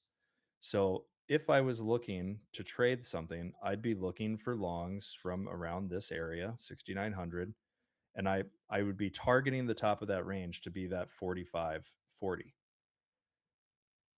And then all of these dealer longs, huge 10,000 plus positions, 6950. I think it, like would take some knocking to get through there, but needs strong bids to sustain and push through with the stacked nature of it, especially because the straddle was a little bit smaller, but the straddle was holding its bid. And why was it holding its bid? Because people went long at 60 and 65.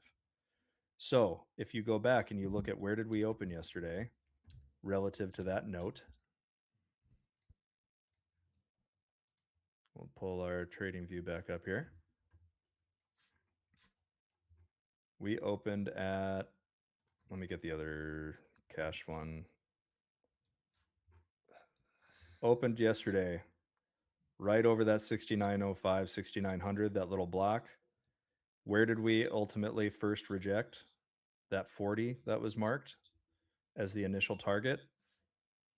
50 would have been the extension, but we did get the bid. We got the strong bid and we moved higher. But we didn't really break out beyond that. That is where things started to grind and chop because of the longs. So today is looking like it could be the same thing. If we actually open exactly where we are right here in this like 65 area, 70-ish, you're looking just like yesterday. You're looking for that 7,000, 7,005 as your like initial long target. If we looked at that reference image again, and then you go back and you look at yesterday and where we opened, we made that move and our initial like rejection spot was in that 40, 45 area. So I really do feel strongly about how things move range to range, like what opens up the next range. You have to have that test to say, um, it's a test to walk through the door to the next room, basically. So the first range I'm looking at today, 6965 to 7,000. Like a 25-point range seems fair there to me. And then if you want to unlock the next range and go test that 7025, you're not doing it unless you get over and hold 7,005.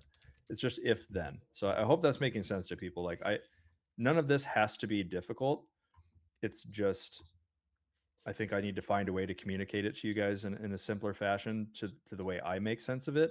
But if I was looking at this with nothing other than like a visual nature and knowing red equals this is the kind of expectation I have, green equals this, or like zone to zone, or where would things get a little sticky? Where do I think it'll be choppy?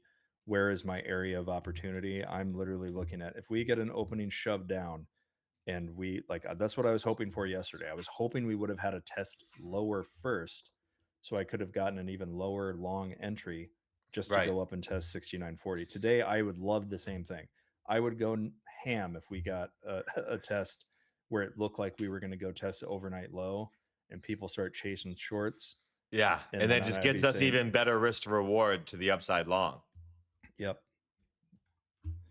And I So think you that, guys will see with me too. There will be other times where the profile will show something I can share with you where one of my favorite trades is I kind of call it like the point of no return trade where let's say the table's returned and this was like a huge red strike and everything below it looked negative. My favorite thing to do is to say like depending on how it shapes up, I will take a long off of that position. Because if that is the place where you absolutely cannot go any lower than without the risk of like an abject huge dump, the best time to trade that trade to the downside would have been a rejection from higher in my mind. I don't like taking shorts at the strike that says if we lose this, we're definitely going down because the opposite of that is true. If you don't fail through the point of no return, what happens when you fail to do something? The reaction is likely to be stronger the other direction. So if you guys want to know the rake system, that is a lesson that stuck with me through all of this and something I started paying attention to. The amount of times I've caught an unbelievable long at the spot where it looked like it absolutely could not, like it should not fail. Otherwise, it meant trouble for the market. Those are the strikes where I got the like a really great risk to reward. So those opportunities will present themselves. I'm sure of it. gorgeous, bro. Gorgeous. Well, good morning to everybody in the chat. I'm seeing a few comments asking if I have slept. I got a solid 2 hours last night, guys. I stayed up for Alan's stream. Not intentionally. It was just it was such an incredible stream, and we were able to. I was shocked by the viewership. Guys, yes, I'm absolutely tired. I streamed for a bajillion hours yesterday. There's no doubt in my mind that my body is a shell of itself right now. That being said, there is stonk money to be made. I think that I'm here to show up, and it also feels good to have a kind of similar outlook on the day as what I've been hearing Mitch talk about, where I just, again, we always try to manage our HBS, our horny bull syndrome, something that I've been dealing with. I always try to manage it so I'm not having too many expectations, not putting too much risk on to the upside. But I'm liking what I'm seeing today, and I'm seeing some good potential for the market. So Here's where I'll go from here. Mitch, we've got about 10 minutes till the 9 o'clock mark. Before I start the solo stream, I'll probably take a 5-10 minute break. So I'd love to say the next 5 minutes, could we kind of recap what you have been seeing and looking at? I know we've talked about it a lot, the game plan and all that. Or in the last 5 minutes, is there anything that you would want to look to the audience and kind of say, hey, and guys, as a reminder, Mitch will be here pre-market. This is the start of the pre-market streams. Today, I'm here to kind of introduce and help him explain what he's looking at. But we're hoping for some steadiness in these pre-market streams. So, Mitch, is there anything that you'd kind of like to particularly point out, or any questions that have been lingering that you want to come out on? Nothing in particular. Beyond the fact that like I do think it's important to know kind of the regime we're in. So I would say knowing nothing else, knowing that we're in this like positive gamma regime means that like they tend to kind of chop and grind and slow. So I one thing I would say is I would go into today, my base expectation is test higher. Okay. Do we move higher from that initial test? If we do, I'm not looking for it to be like the last few days where we test higher and then we just keep exploding in 10 to 15 point chunks and extending the range and extending the range. One of these times that luck is going to run out and we're going to get that god awful, we go sideways in a 5 point chop for like 4 or 5 hours straight. That's the kind of stuff I would expect to see if we did get up closer to like 70-15 on SPX. Like previous SPX all-time high, I think, is right at 70-15. I know that like ES is a little different, but that's contract rolls and all that kind of stuff. Right. But my expectation is to test higher. Um, but like it might actually end up being the grindy chop today. Like Yeah. I think we can extend to 70-25. Um, but the other thing I'd like to use this for as well, guys, and why I kind of touched on some different option strategies and trading spreads or flies is you kind of have to know like with your risk and how you define it and how you manage it, what you're comfortable with. And I found Always, that always in trading, always have to manage your risk. Yes. after having some like monster SPX trades, like I know I'm kind of like pseudo famous in the mastermind group for like catching Liberation Day. Um, those moves are great. And the convexity of turning $1,000 into $35,000 is like awesome. But one of the best feelings to me now is like nailing a trade where I got the risk to reward just right. And I had a thesis and I traded the right strategy for it. But it's also about knowing like what's your enough. So many people got FOMO yesterday because they didn't see that breakout coming. I didn't see it coming, but I had a trade on that worked in spite of it that I was happy with when I had that fly on for a pin at like 69.50. It didn't ultimately work out at the death, but it worked out pretty well. And I made some money off of it. So even today, I think we could go to 70.25. For all I know, we could go beyond it. But I am planting my flag and saying, if we get to 70.25 and it goes further, I won't give a shit if I'm long and I catch that. Like I legitimately will not care because I have something in my mind. I have a thesis in place. That was my plan. I have enough there. If I leave a runner and it goes beyond and I catch it, great. If it only gets to 70, 75 or 7,005 today and it doesn't actually get the extension to 70.25, my thesis is intact. I was allowing it for there to go there in my mind, but I'm happy with it. If I catch a piece of it, I'm catching enough of it. So I think a lot of people always get FOMO because things like keep going or they weren't able to catch it. I have eliminated FOMO from my brain completely because the same person who told you, which is me, I'll probably never catch a Liberation Day event again. Please look at the last 10 days. It's more of a rip than anything post Liberation Day was. Faster and harder. There are always days like that out there. So, things to Bro, think about. absolutely gorgeous, bro. Absolutely incredible info. Guys, can we please get some W's in the chats for Mitch? Because this has been an incredible morning session. Please throw some W's in there. Be very grateful because Mitch, man, just an awesome, awesome session. Great to learn. For those asking, Mitch does have a channel in the Discord. So if you're interested in following along with his intraday commentary, that is a place where you can find it, right? So that we're super grateful to have you on the streams in the morning, man. I think it's going to be really, really fascinating going forward. Sort of the info that you're throwing out there. Yeah, I appreciate it, and appreciate you guys for sticking with me. I know it's a lot to get your head around, and I'll find ways to kind of get things a little simpler. I think this is the first time. I If there's anything about me, you'll know it's I talk a lot. So I will hold myself to a better standard on checking the chat and make sure I'm checking in with you guys in the future and answering more questions as they come up. But yeah, I plan on being active in that Discord channel. Posted that fly trade yesterday that worked out, I think, for a few people. Um, and as far as like intraday updates and things like that, that's going to be where it's at. I'm not on these other streams, so I'll pop in with updates there. So if you want to join the Discord, uh, Jake's got your links and how to find Yeah, that we'll get all that information. set up. Yeah. Right. Yeah, that's one step I am behind right now. But no, it's nice to. I know you've been posting your analysis in the chat for a while. I think it's nice to have that in a channel now, because now I can actually reference it without having to climb through the chat. It's a little bit easier to look and be like, Scrolling okay, through 3,000 messages of mine. yeah. So awesome, man. Well, dude, thank you so much again. Cool. Guys, Mitch will be live again tomorrow morning, 7 a.m. Eastern, 6 a.m. Central, where he's at. So once again, shout out Mitch.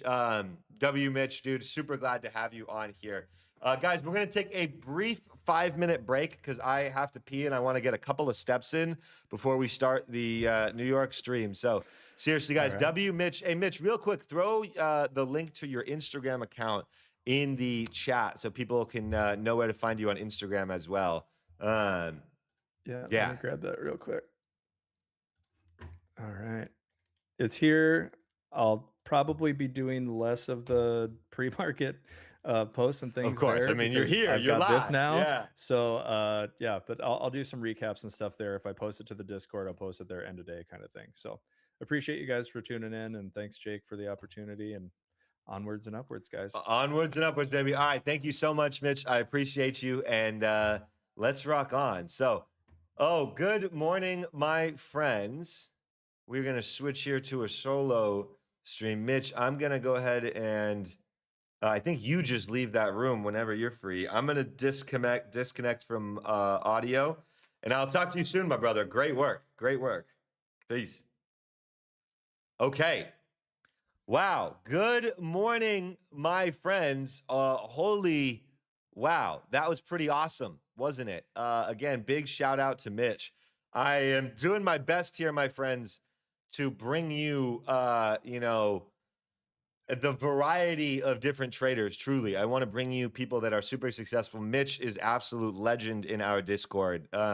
He is, one of the students that I've had with the most success out there. He really is great. And beyond that, he's just a genuinely great guy, which is, you guys know me. If anyone's going to be a part of the team, the first box they got to check is the morals, the ethics. They just got to be a good human being. And above that, they got to be somebody that I want to work with. You know what I mean? Somebody that I actually enjoy their presence and who they are. So Mitch is a great dude. We're very, very lucky to have him on.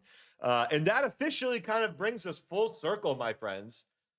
The first full day of Project 365 is complete, right? Because in theory, now we have had all 5 of the streams. The morning show with Rake, which you guys are watching right now. We have the pre-market, the morning show with Rake.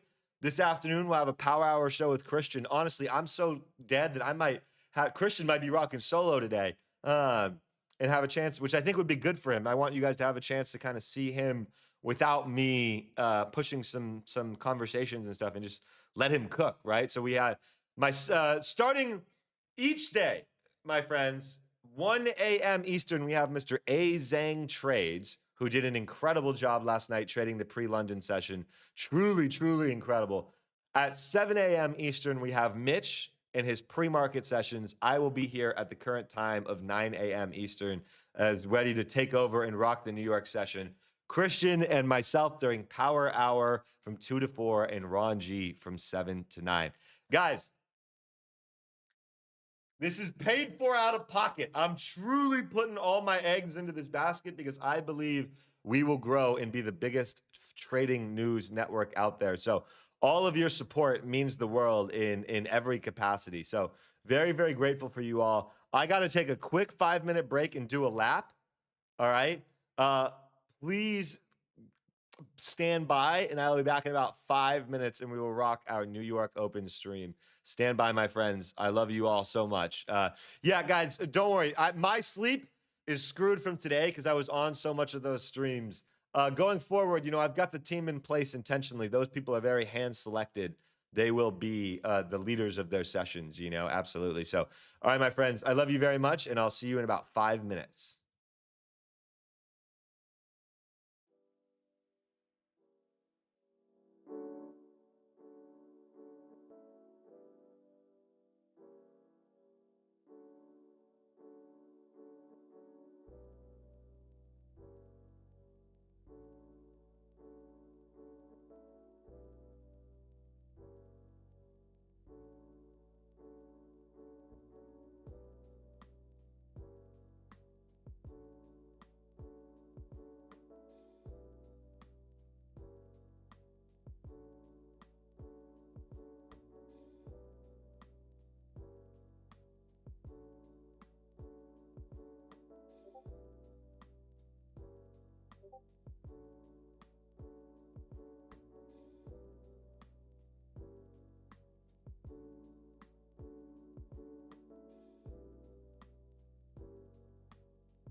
All righty. Good morning, my friends. How are we doing in the chat?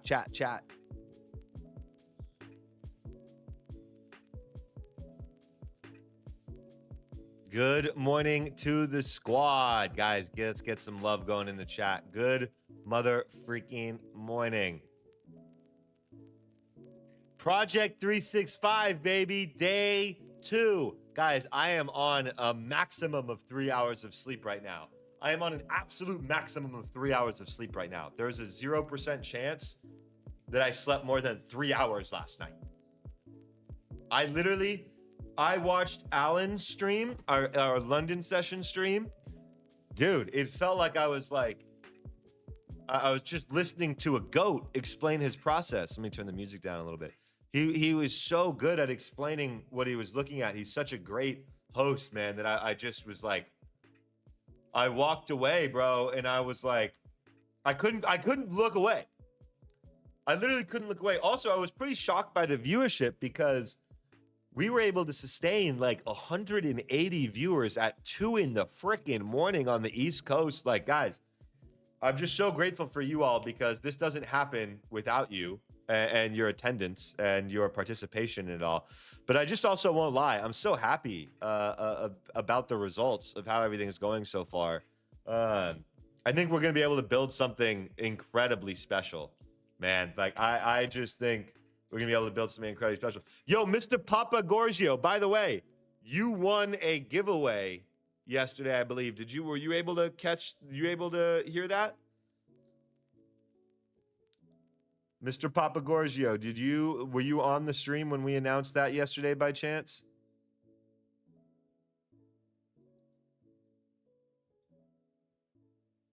On Ron, perfect. All right, you were able to reach out and claim that from him. Cool. Awesome, man. Super excited to have you guys. Welcome. Very, very excited. Yeah, man. I mean, it's a picture perfect dream team in my opinion. You know, you couldn't ask for a better set of people. And as I mentioned, truly, everyone is hand selected, my friends. I take a lot of pride in the fact that we as a collective unit were able to put together this team of just high moral people, high ethical standards people, great communicators, great traders. Like it really is rare in this life to see people that are so aligned. But I'm super excited. It really is an incredible team. You can watch all previous streams on YouTube. And yes, if anyone who's won a giveaway account from Ron and he hasn't answered yet, it's just, I mean, he's been on the streams 24/7. We're trying to give Ron G a little sleep break. You know, even Ron G's got to rest, you know, because he texted me as soon as we finished up the London session stream last night. The Asia session stream last night. Ron texted me and he's like, I'll probably be on for Alan's. Like, don't worry, I got this. And I was like, oh my goodness. Yeah, my friends, I won't lie. I do not intend to be on all the streams. My intention is to build a good, healthy work-life balance, a healthy sleep schedule. All right. If I'm on 24/7, oh man, I don't know if we can do that. The good thing is, that's the place that I am aiming for, truly. And I think we have the best team building for there. So good morning, my friends. Welcome everybody to the stream and the chat. We had an incredible day so far with Mitch leading the way, kind of breaking down what we should be keeping an eye on and paying attention to. I myself, my friends, good morning to all. I got to ask the question, how are you feeling about this chart? Before I go into how I feel about the NQ chart, I got to ask, what is your all thoughts on this? What are you thinking that we're seeing based on the action we're getting so far?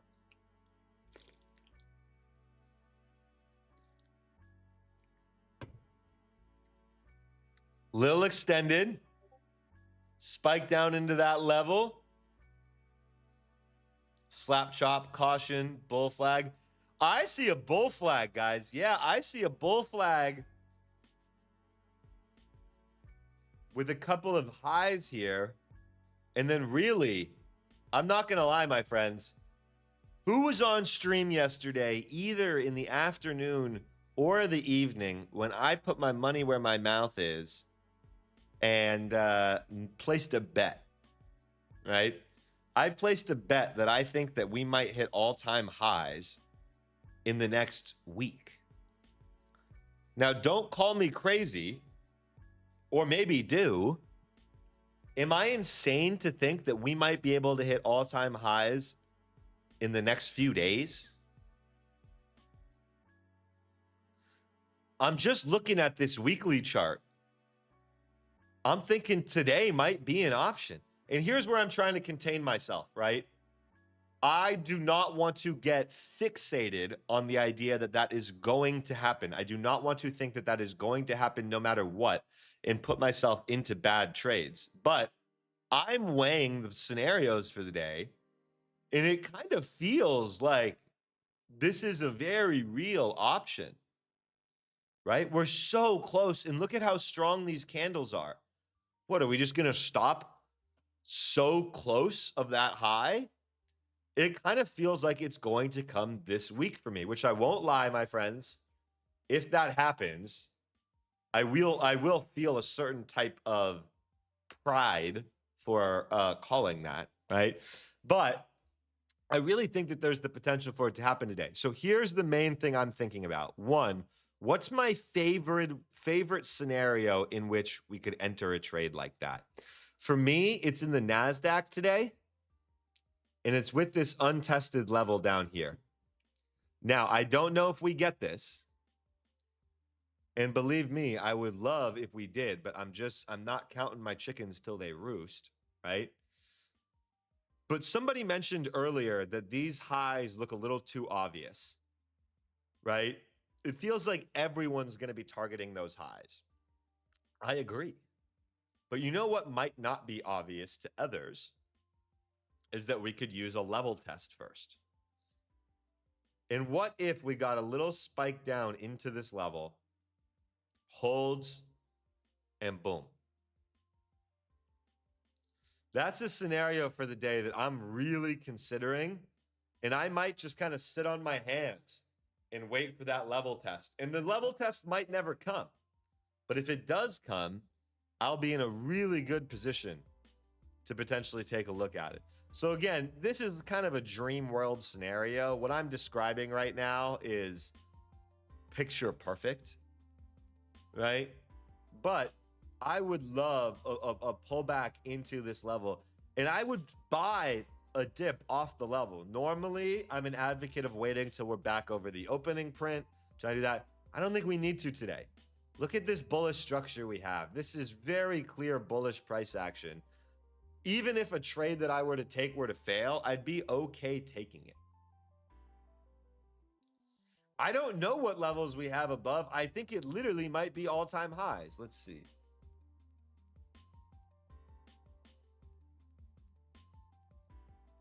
We've got a few.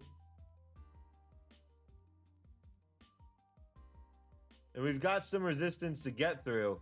But this is the type of action that once we start moving, we're moving, bros. We're moving. Let me turn. I got a lot of levels on my chart right now. I like to keep this a little bit closer to 30.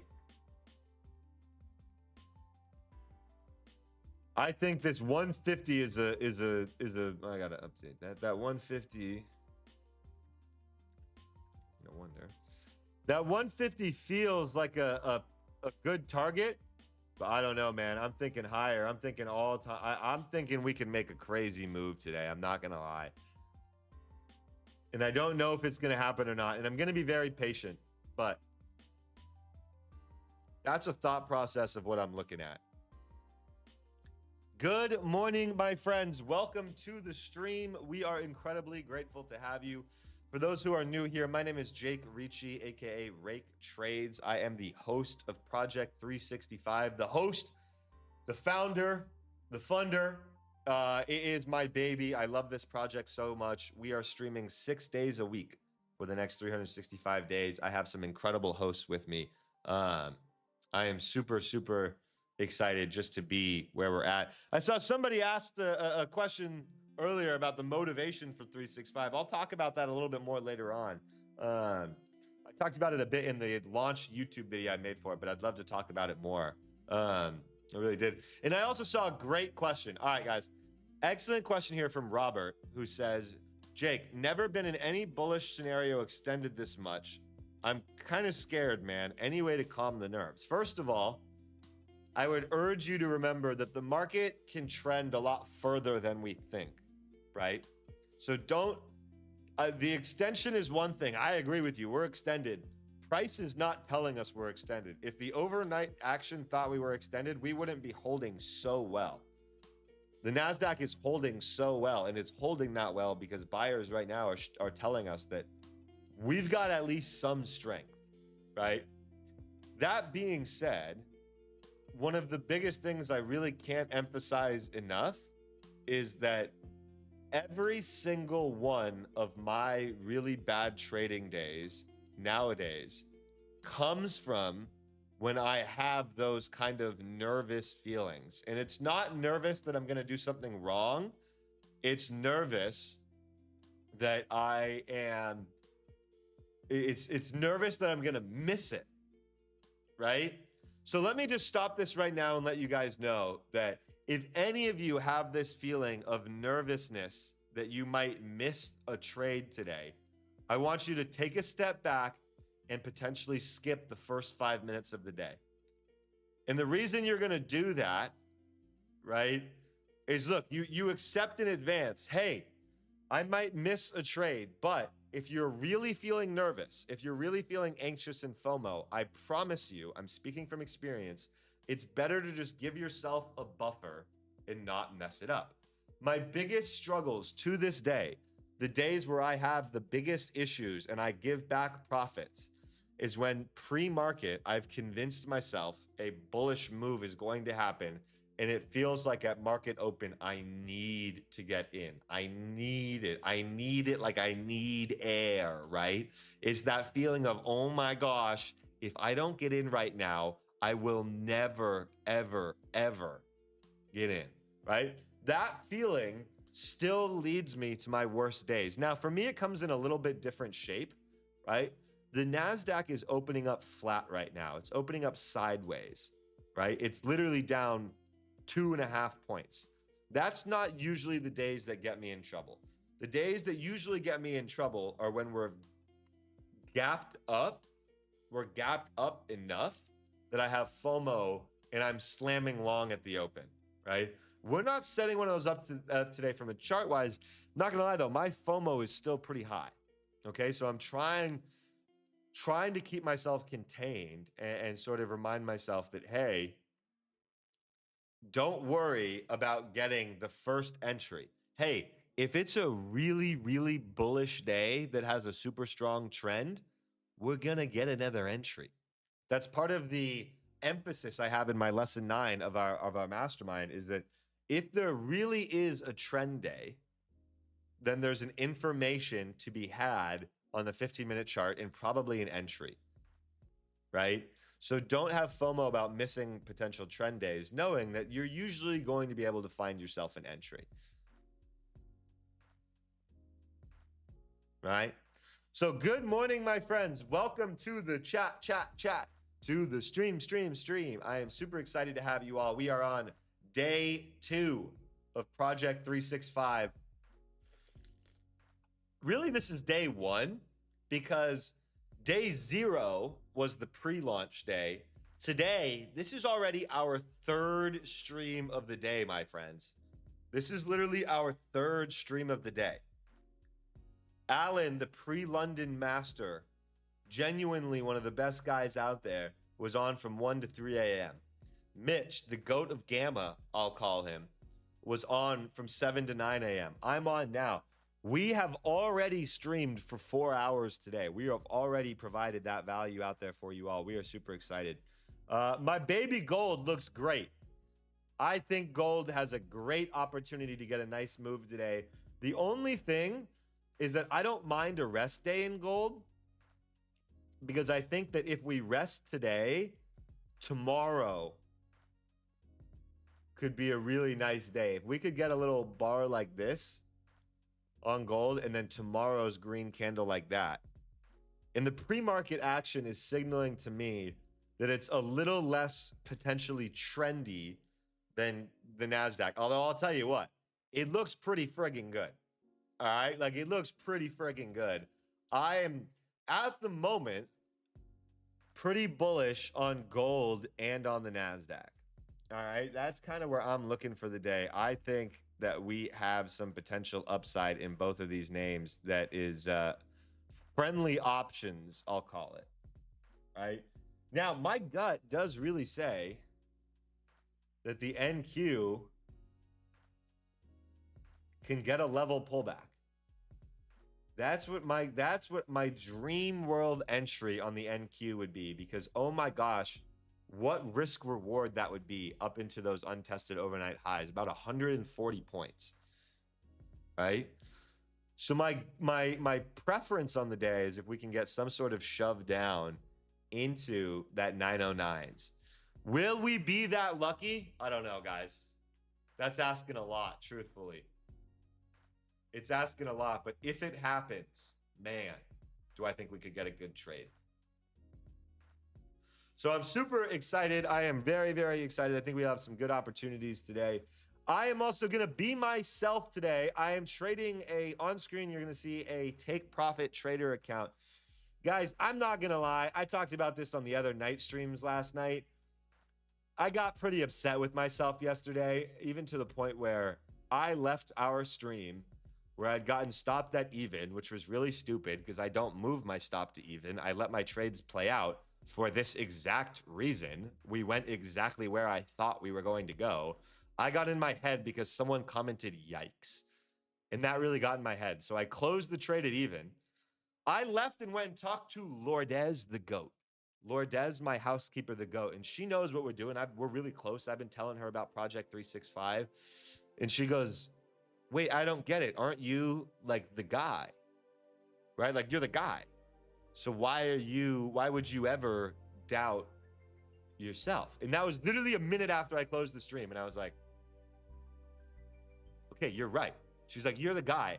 I came back, dude, gold had a great move up into those highs. I caught it. I made my 10 racks. All right. However, was that the best emotional decision? Maybe not, because truthfully, I had to put a little bit more risk on, right? I could have ended up taking a loss in that process where I wasn't at before, but gold got the move where I wanted it to go. So that's my reminder. I am me, everybody. I'm Jake Ricci. I'm Rake Trades. I'm going to trade the way that I trade. I love you. I don't care what you say in the comments. Yikes. Oh my God, he held through a pullback, blah, blah, blah, blah. Bro, holding through this pullback would have made me another 10 grand. I could have made 20 yesterday, which was in my plan. But little commentary of little Jimmy from Idaho, who still can't make 20 bucks, got me in my head, right? By saying yikes. So respectfully, little Jimmy from Idaho, lick my nuts. I'm going to trade the way I know how. And guess what, my friends? Some days that's going to be losers. Some days that's going to be winners. But so far this week, it's like $30,000 in withdrawals total, which is all just self-funding this project. I don't even get to, that's a conversation for another day. I'm going to trade like Jake. None of you are signal botting me anyways. And if you are, you're stupid, because I do stuff that is probably hard to replicate on prop accounts. So that's my firm way of saying I made my 10 bands yesterday. To Jimmy from Idaho, who said, yikes. Yikes that you haven't licked my nuts yet, Jimmy. And let's get this bread today. All right? All right, my friends. I love you so, so much. We're going to take a little bit of a risk here. I don't know if this will get the stream blocked. I don't think it will, but we're going to take a shot because it's important to me. 5 minutes before market open every day, we listen to this song. All right, we listen to this song for one reason and one reason only. We want to remind ourselves and get ourselves in the right mindset for the day. And this song helps remind me that, one, trading is not that serious. It's not life or death, right? And that's important to remember because it can feel like that. But also inherently in the name of the song, best day ever. we want to make today our best day ever. We want to hold ourselves to that high standard of performing well. So this song works really well in reminding me, A, trading is not life or death, and B, right? B, we aim to have the best day ever. All right, so I love you guys so much. I'm also going to listen and enjoy this song. Let's crush it today.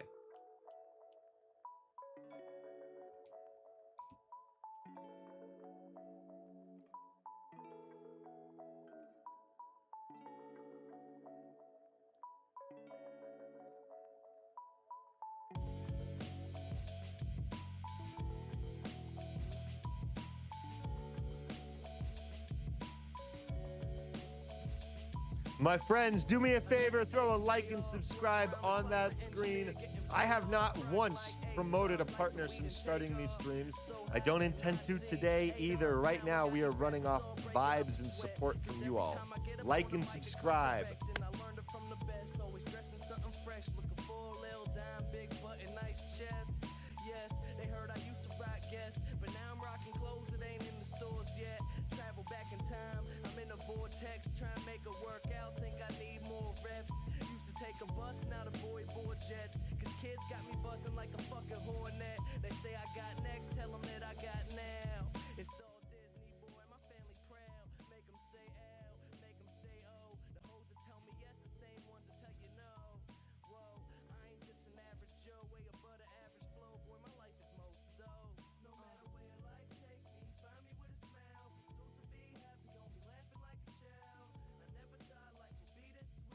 Got the NQ pushing here, man.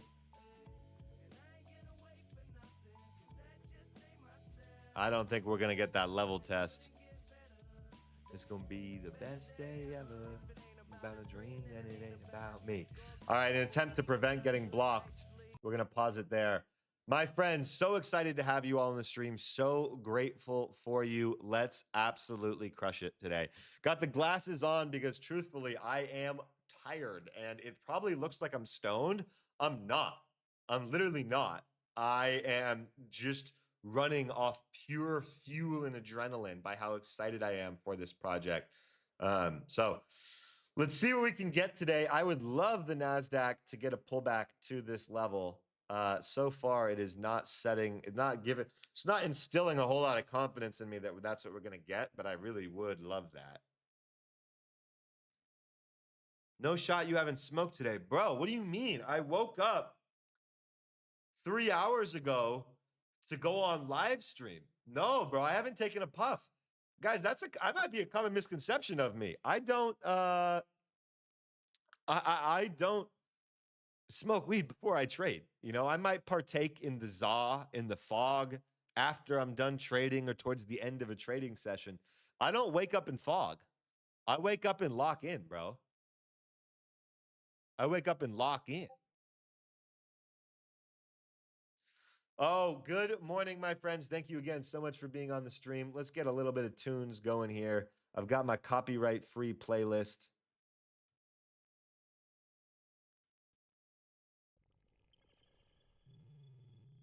Although it scares me that. All right, market is open. Instant pushes up from the NASDAQ here.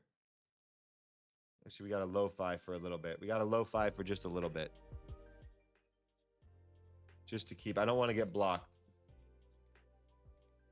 Initial pullback, I feel like this is going to hold in the NASDAQ. I wish I could even say that it's not, but we're retesting that little pre-market. My gut says this thing wants to rally today. I'm just trying not to rush into a trade out of FOMO. That's exactly what we talked about earlier in the stream, and I want to be a living example of that. Normally, I would be open-minded to taking this trade out the jump because I really think the NQ is that strong. Can't do it today. Got to be disciplined. Got to be patient. Yes, with some real strong strength here.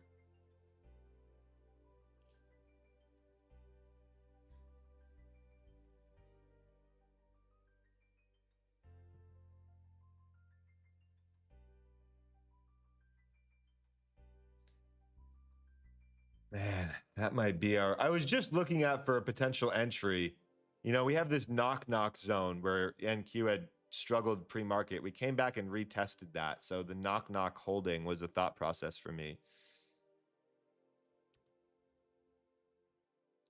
That being said, no trades this early. I'm staying calm. I'm staying patient. I'm remembering my rules.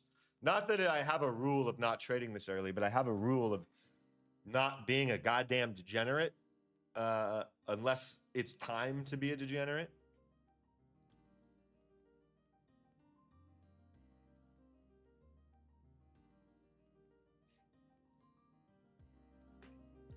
Good morning, my friends. Welcome to day 2 of Project 365.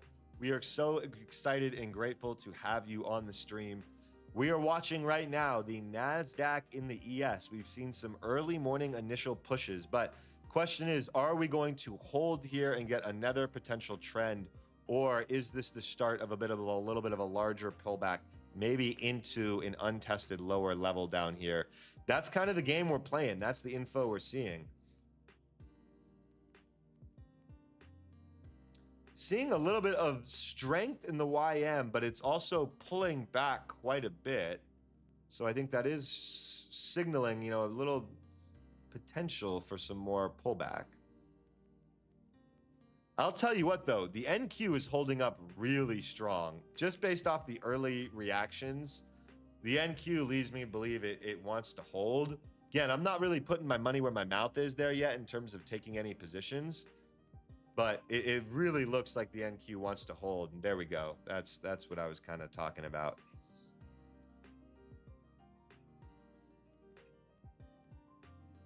In the GC this morning, we're seeing a little morning push. I'd love a little more consolidation or maybe pullback from the GC, but we shall see. The YM is fading hard here. Well, not too hard, but it's fading.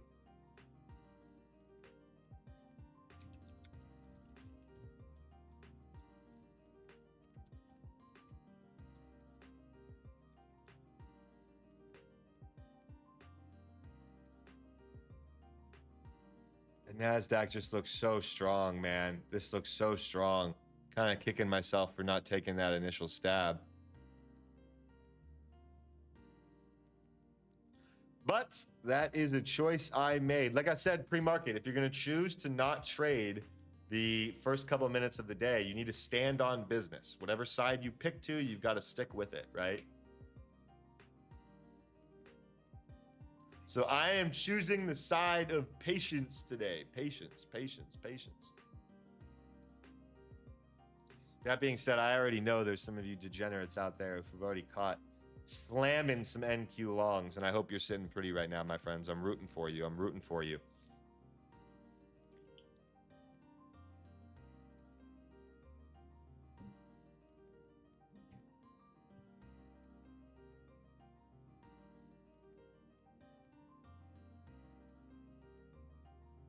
My friends, thank you, Josh. Yes, please throw a thumbs up on the stream here. It helps our discoverability. And again, we have big goals and big hopes to grow as a platform here, and we really could use your help to do so.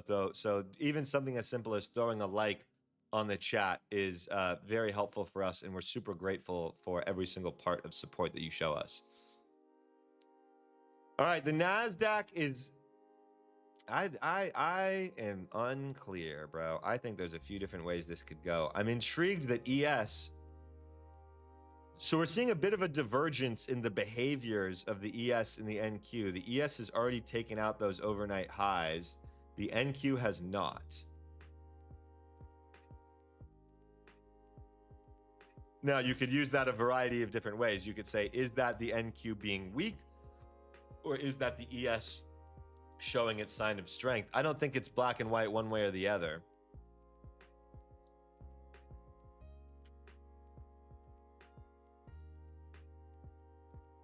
My gut says to try and find a long on the NASDAQ. It really does.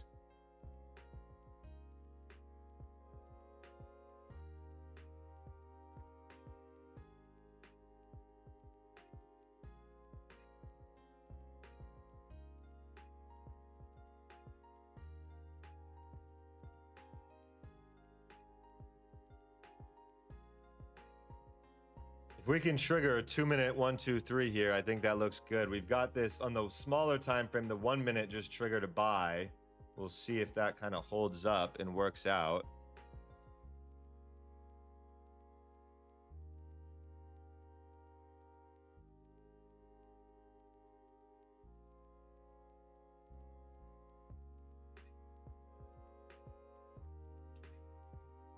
I am going to take a little entry here.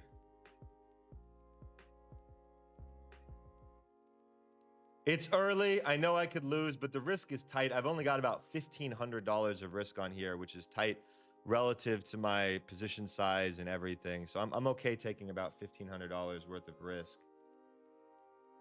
Call it $2,000 to be call it $2,000 worth of risk, and I'll drag this stop under that low. Shall see if this all works out.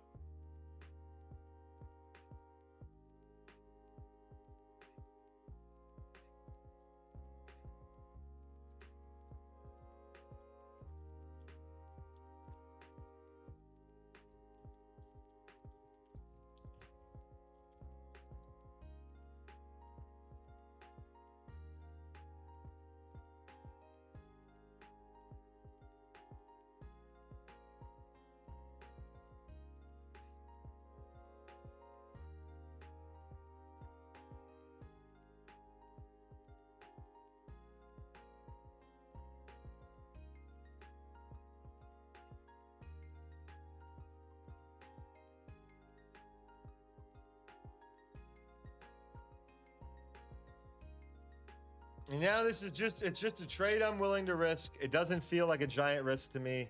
The real reason I'm taking this is it's not some incredible R2R trade. I've talked about this a lot. The market is in what I call parabolic mode. It's just, it's moving up, and it's moving up rapidly. And one of the things that you got to be willing to do sometimes when the market is making these parabolic moves is just shoot a shot.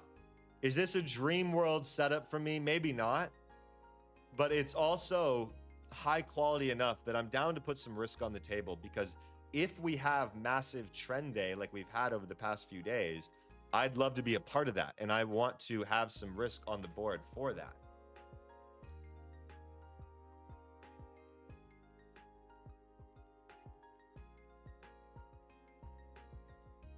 All right, my friends, this is the nice move so far.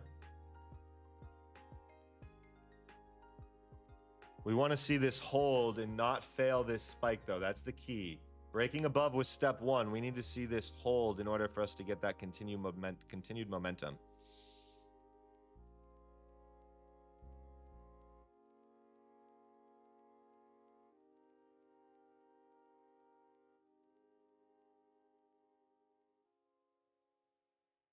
ES is showing a lot of strength right now, which leads me to believe that we can see some of that follow up in the NQ. So far, the thesis of the day of moving higher is accurate.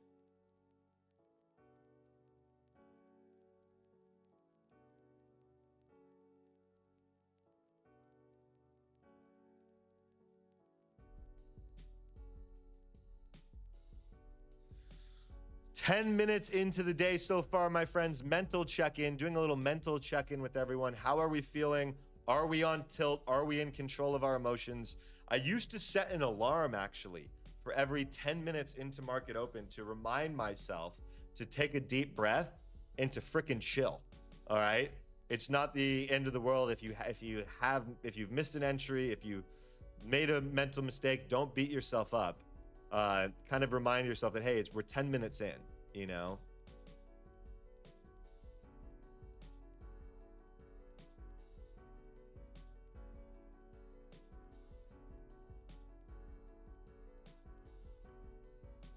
NQ did sweep those highs, and this is not my normal type of R multiple trade, but yesterday has me in a little bit of a mental funk, so I'm going to keep my eye out to potentially close if we show signs of a failure. That being said, the whole point of this trade for me is to hold for a potential trend day higher. That's why I'm involved in the first place. So unless we show signs of a failure, I'm going to try to hold. I just know that I want to get out of a little mental funk, and closing this in profit could help me do that.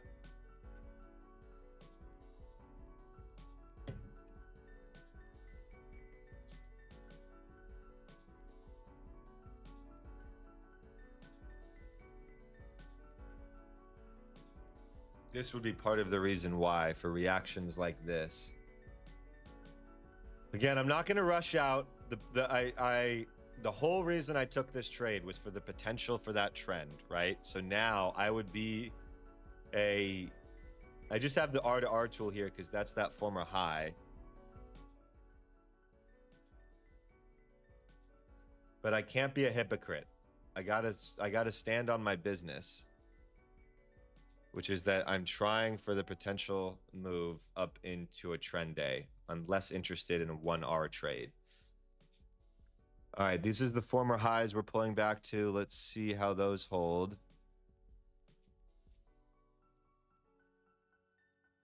So far holding, which is what we want.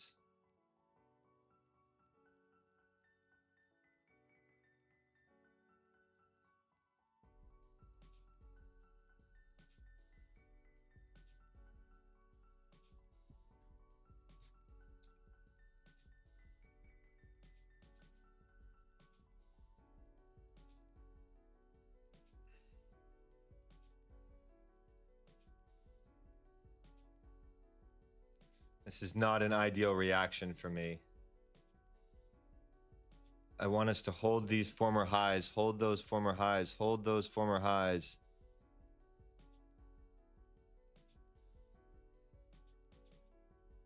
So far, that's a good sign of holding those former highs. Let's hold and let's trigger a 2-minute buy setup, a 2-minute potential higher low here. That would make me feel way more comfortable.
Not what I wanted to see, my friends.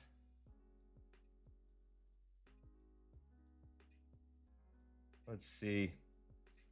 This, again, while we hit the overnight high. Oh, wow. I don't know what just happened.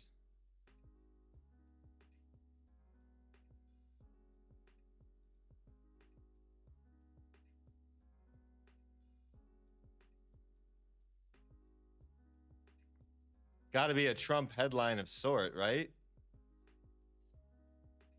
I haven't seen the chat.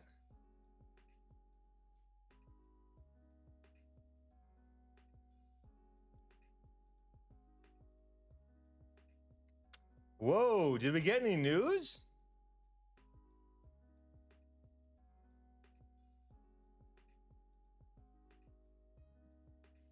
Let me see what that looks like for me. Because I got to imagine I got a bad fill on that exit. Yeah, minus about 1,800 for me on that, my friends. Minus about 1,800, which was about what I was risking. So I actually didn't get that bad of a fill.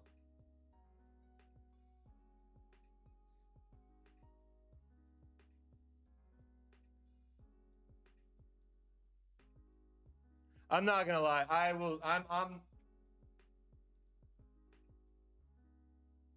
don't like that.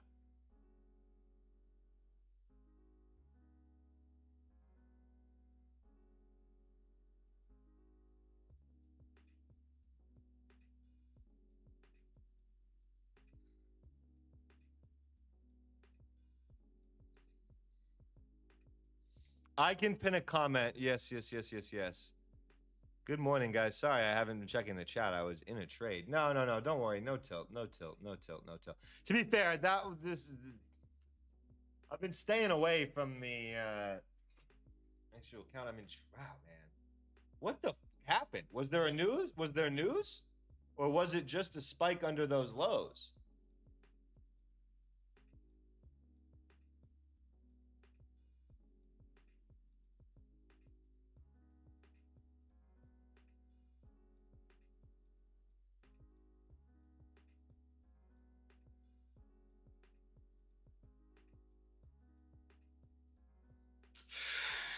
That's a tough way to go, my friends. If that's how it gets me on day 2, that's a tough way to go.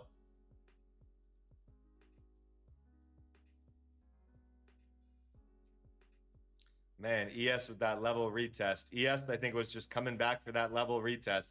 Feels like the ES is just coming back for the level retest. Oh, man.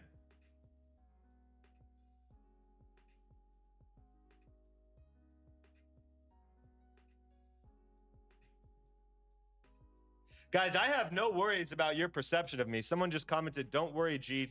2 trades don't show your real skill. 1, I wasn't even thinking that. Guys, my trade from yesterday should show my skill. Do you see what we caught yesterday? I closed it even. I got back. You should be like, holy shit. The last thing I'm worried about is you guys thinking about my skills. Don't worry. The only thing that matters for my skills is how much money I make, which is quite a lot. But that's pretty frustrating. I'm not gonna lie.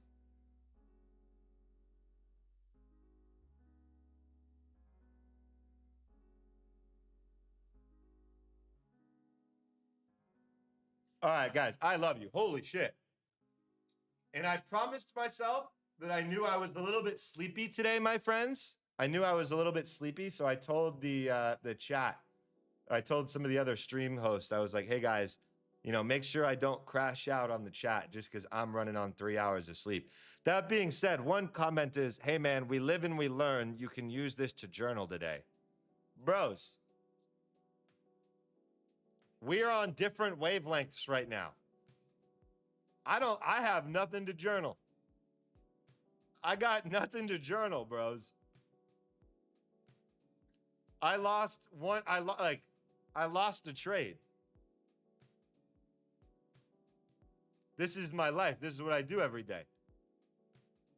I have nothing to journal and to look back on. Yeah. So I say that not out of vengeance, but just truly out of love, guys. We are on literally different wavelengths of like thought processes right now. If you're seeing frustration in my eyes, I'm not gonna lie. If this market goes back to the highs, I'm gonna be a little annoyed because I wasn't. My idea was right, my timing was off. But if you're thinking that I'm worried about anything else, we are. Don't stress. I'm great. I'm great.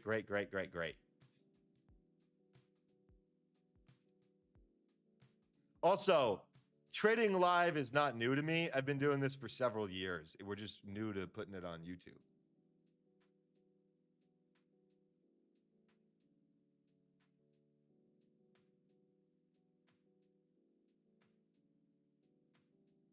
Amen. And I'm getting used to just not letting anything, rage bait me, because I know it's not intentional rage bait.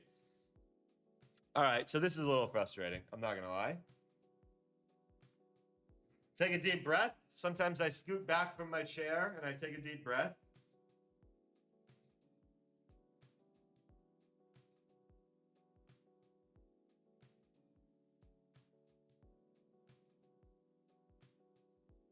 Ooh. Oh, good morning, my friends, and welcome to the stream. We are super excited to have you. Thank you so much for being a part of Project 365. So far, I'm 0-1 on the day, minus $1,800. This is a take profit trader account. I am not on the personal account. Yesterday had a little bit too much volatility for me. I'm trying to keep my emotions in check. So that's part of the other reason I'm a little bit less annoyed about how this all happened, is that it's not like I'm missing out on, you know, a $20,000 trade or something like that.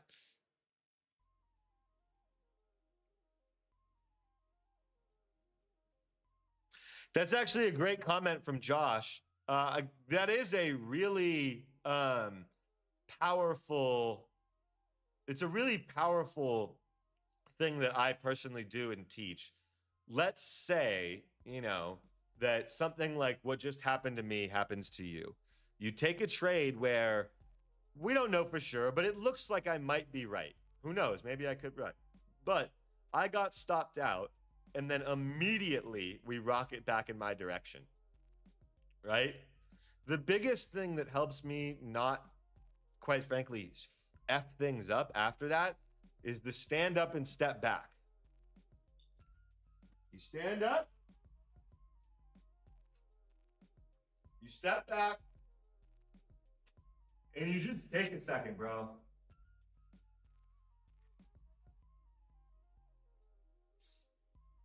You guys, you have no idea how much trading can feel like life or death when you're in it. You know what I mean? Like when you're in it and when you're in the trade, it can feel like nothing else matters. When you're looking at the charts, it can feel like nothing else matters. Simply a stand up and step back.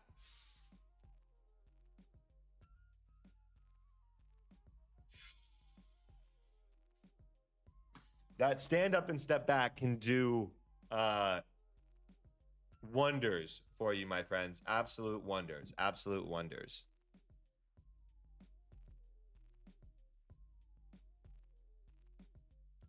Good morning, my friends. I'm seeing Kelpie say, I subscribed to you on Kick. Is that the wrong place to support 365? Yes, we used to stream on Kick. As of the idea behind Project 365 is that we have moved to YouTube, a platform that is much more popular than Kick. So for your support, if you could go ahead and like the stream, subscribe here, just watch, comment. Using our codes helps support it. I won't try not to talk about that too much, but I will get into it. Yeah, man, we're just super grateful for all you guys on the support. I am sweaty, bro. I live in Puerto Rico, and there is no air conditioning on this side of my house. There's literally no air conditioning on this side of my house.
Just got a DM from one of the team members, one of the companies I work with. Let me see. Good morning, my friends. Thank you so much for being on the stream here. Trying to keep my emotions in check as I got wicked out on what looks to be a potentially clean move and clean day. So we shall see.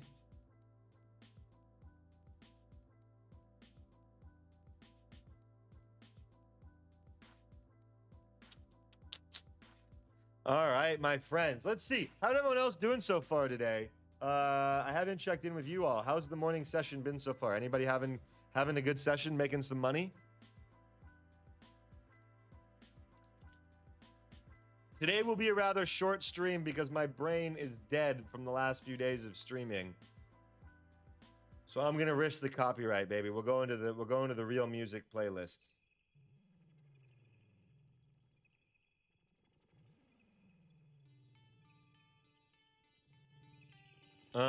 I love this one.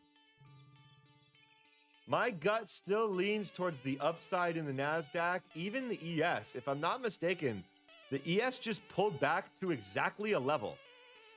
It just tapped that 7004.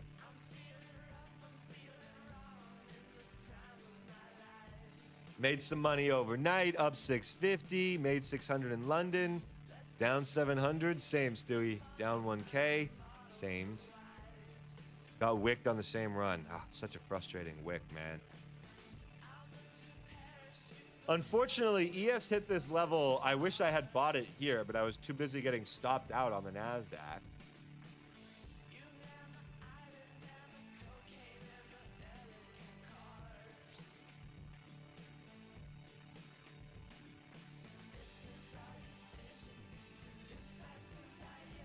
Guys, we're using YouTube over Kick for discoverability. I love Kick. They also didn't verify me when I think they should have verified me. But also, no one has Kick. Any single person who was ever watching the Kick streams, it's because they downloaded them specifically to watch us.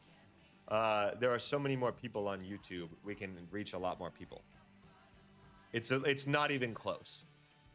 On Kick, for my streams, sometimes the most number of total people that would stop by and just look at the stream was 400.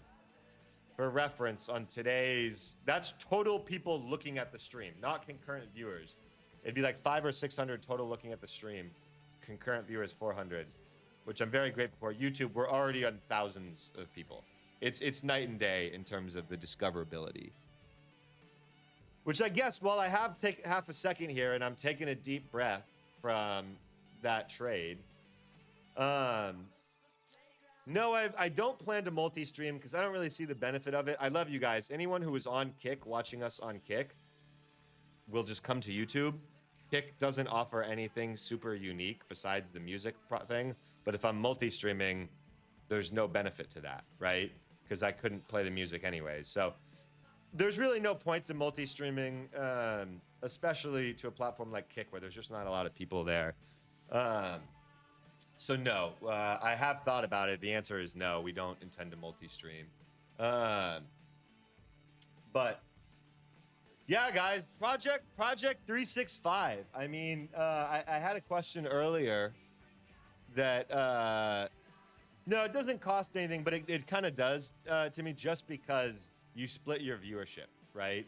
So if we have viewers that would leave the YouTube stream to go over to Kick, that would then hurt our discoverability on YouTube. So it does cost something, right? And again, if there was an extra benefit to doing that on Kick, it'd be a different conversation.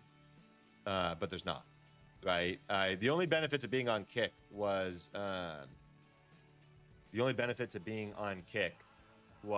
music. And if we're multi-streaming, we lose that benefit anyways. Yeah. So, no, Project 365, guys, is a kind of a multifaceted, series of events. One, I'm very grateful for where I'm at as a creator, and the best way to say thank you is deliver a ton of free value. So I think that, one, it's just my way of saying thank you for all the support over the years. This is my 5th year making content. But the other thing, I mean, guys, I'm not going to try and lie and say, I've been honest about this from the start, from the launch video. This is not just out of the goodness of my heart that I am doing all of this with no hope to gain anything personal. I am spending money out of my own pocket. And in fact, this month, it is literally trading profits because I've spent so many other funds on giveaways and equipment. Like, I'm funding this myself to pay the other people to be on stream. I hope to make money off it. The way we make money off of it is not by passing a cost onto you, the consumer, but by passing a cost onto some of the companies that we work with. So that's affiliate partnerships, that's sponsorships, that is prop firms, softwares, journals. That's where this potentially works, right? And my goal in this is say, hey, where can we deliver free value to people? And also, how can we get the cost of this? Because there is a cost. I would like to get paid for my time, but that's the lowest priority right now. The highest priority is paying for my staff's time because it is, these are people that are taking times out of their lives to come and stream for you all. And I'd like to, I have to compensate. I'd like to pay them even more. But so far, I am at my max risk. There's no more money that I can attribute to this because I have a budget. I'm like, there's only so much money I can start slinging before it becomes. This is already potentially financially unwise. Slinging out more money could potentially be financially devastating. I cannot stress that enough. I'm sending some trading profits from the last few days out as salad. Guys, I am committed to this. Whether, as we see, dude, this market, guys, the spikes in here are giving me anxiety attack. But yeah, this is that's the honest and transparent truth. It's a great, I think it's a win-win. The motivation in it is not only to grow myself in an industry that I think is going to continue to grow. If trading is only going to continue to grow, I want to grow with it. And the way we do that is make more content. And the way that I do that is by outsourcing the me's, hiring more stream hosts, being on the air. It's just a risk, guys. It costs money. There was somebody who said in the other on a Kick chat the other day on our last Kick stream, they were like, "Oh, this Project 365 announcement is just live trading moving to YouTube." And in my head, I'm like, "Bro, if you want to pay salaries to 4 different people and offer them up a platform and do like if you want to do it, dog, do it. Do it. Anyone else can do what I'm doing. Anyone else can take the shot that I'm taking. But I'm the one I'm putting my money where my mouth is." And so the way that this all works is just by being on the stream, you guys are supporting us. So we're very grateful for you just showing up on the stream. We're very grateful for you just watching, clicking like, clicking subscribe. When you're checking out and you're buying a prop firm account, if you're enjoying the network, using code RT helps us stay alive. Truly, it helps us turn the lights on because I got to pay my team, and one day I hope to make a profit. So it really does help us keep lives. I also, part of the reason I have no banner on here, guys. Part of the reason I have no banner, I'm doing this, guy. I love you all. It's not just out of my no banner wanting to seem good, guys. I'm gonna be honest. I want a fucking deal. All right. I work with a couple of these prop firms closely. I'm open for business, baby. I'm open for business. I don't want to have to say use code RAKE. We don't need to use code RAKE or use code RT. We're valuable enough. I want a deal. Straight up. Sign us to the Supermax, bro. I want some firm out there, not some firm, one of the firms that I work with closely already and love. So if you're out there and listening, guys, yes. The few of you who, I wonder if Rake's talking about me. Yes, he is. I want a bag, bro. I want a fucking long-term max extension. All right? And in order to potentially get that long-term extension, I'm going all in.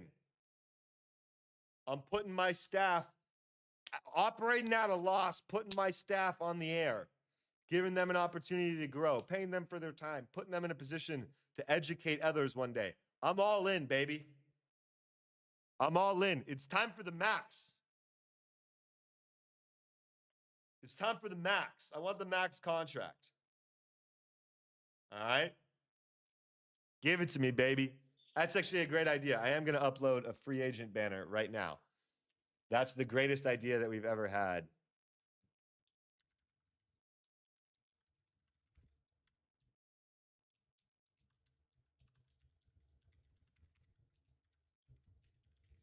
All I'll say, guys, I'm not going to name the firms, but all I'll say is if I don't work with them real closely, this is not who I'm talking to right now. I think put two and two together. You know who I'm talking to right now. There's a couple out there. Rake needs a deal, baby. All right, my friends, let's do a little market check-in here. Currently, I'm just experiencing a crap ton of FOMO. It's managed because I'm so far not missing out on that many dollars. That being said, there's no doubt that this is an annoying thing to happen. I mean, we got stopped by a wick, you know? So the biggest thing that I'm trying to do from today, right now, is just be a model example of not pushing the boundaries unnecessarily. Now, that being said, if we get something set up that offers me risk to reward that I like, I am here and I'm ready to take it, bro. But I want to be a model leader here and not FOMO into something just for the shits and gigs of it.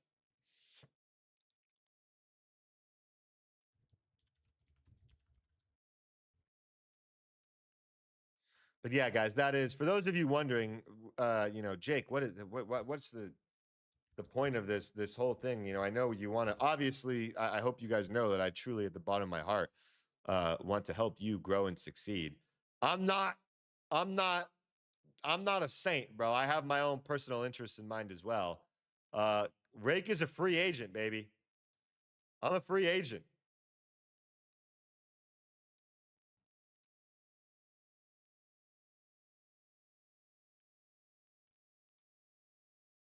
Where's that one? Free agent. Where do I drag that motherfucker?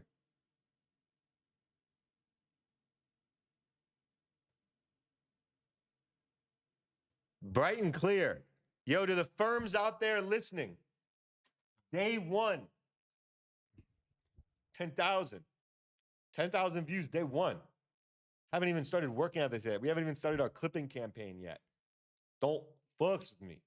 I'm a free agent, baby. I'm a free agent. All right, we are seeing, let's do a little Jake Burgundy morning check-in. Guys, sometimes I don't know what comes over me, but the inner Ron Burgundy comes out. Jake Burgundy, right?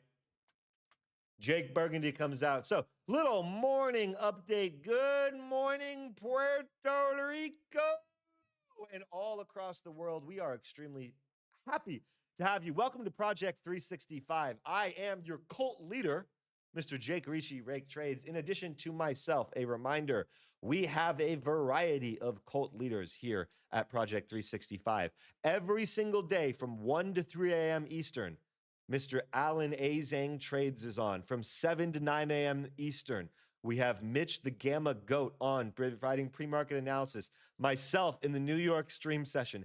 Afternoons, Mr. Lomelli Trades, an expert shorter-term scalper. And at night, 7 to 9 p.m., baby, we got Ron G, the king of the late-night Asia session happy hours. Guys, we are on the air on YouTube for 10 hours a day. We cannot wait to have you. Thank you so much for your support in Project 365. Now, on to the markets. I'd be a little remiss if I didn't admit that I have some FOMO from today. Now, I did try one long in the market because, quite frankly, this market has been a powerhouse lately, my friends.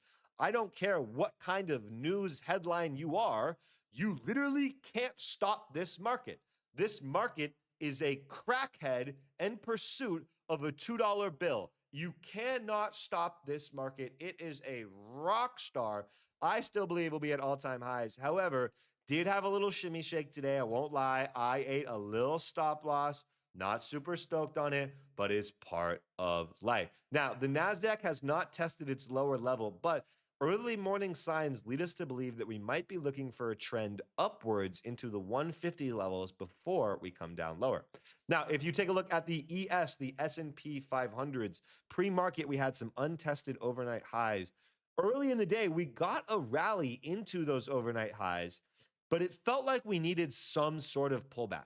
And we got that pullback. We got that pullback when the ES came back and retested, boom, our exact level at 7,004.8. 75. So far, the ES is providing us signs with clear bullish action where we can potentially push up into this 7032's areas, which does align with the thought process our expert pre-market host had this morning, Mr. Mitch, the Gamma expert.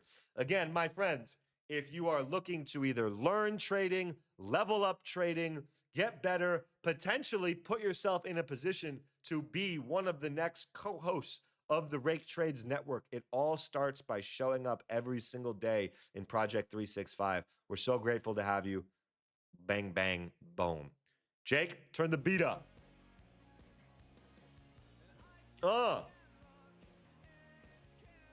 Bro, everybody loved a little Mr. Brightside. Everybody loves a little Mr. Brightside.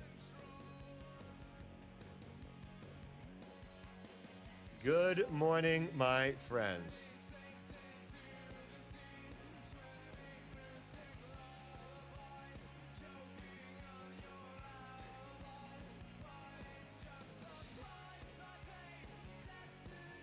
Oh, hello. Just checking the chat now.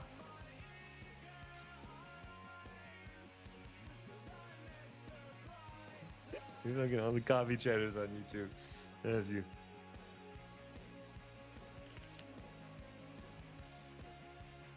Any opinions on deep charts? I don't know what deep chart is. Andrew, I remember you, baby. You don't got to remind me. I know exactly who you are. I know exactly what your profile picture is on Instagram. If I'm not mistaken, you got blue shirt, blue suit, white shirt, picture of your face on that Instagram profile, right?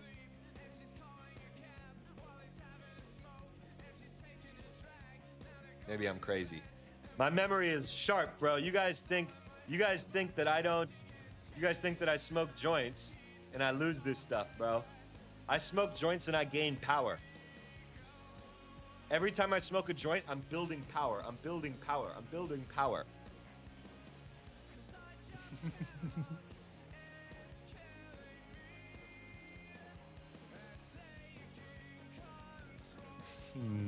No, guys, so I personally am not a big bookmap user, but what I will say is inside of our Discord, which if Project 365 is a thing, we still have our Discord. We have an incredible levels indicator that you are seeing right now. My mastermind, which I believe is one of the most renowned programs in all of the trading space, is available in there. We still have it. The streams have not been connected to the Discord for a while, but I don't use bookmap, but one of our traders in there, Joel, is one of the lifelong friends that I have from the trading space. He loves bookmap and he swears by it. And I'll also say Mitch, who hosted the pre-market stream this morning, I think what Mitch does has some principal similarities to bookmap. It might not be the exact same thing, right? But I do believe there are some similarities in what Mitch does in the pre-market streams and what bookmap as well, right? My friends, we're seeing a nice little push here. Oh. Damn, son, I'm not gonna lie.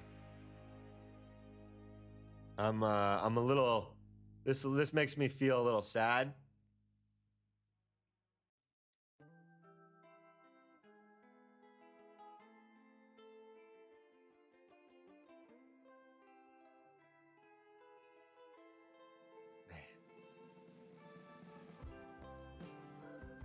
Alexa, play I'm Upset. I'm upset, baby. Guys, please give me some I want to be living vicariously through you. Please tell me. Anyone in these longs, don't feel bad if you're not. I'm literally not. I'm literally not. But did anyone happen to partake in these ES or NQ longs?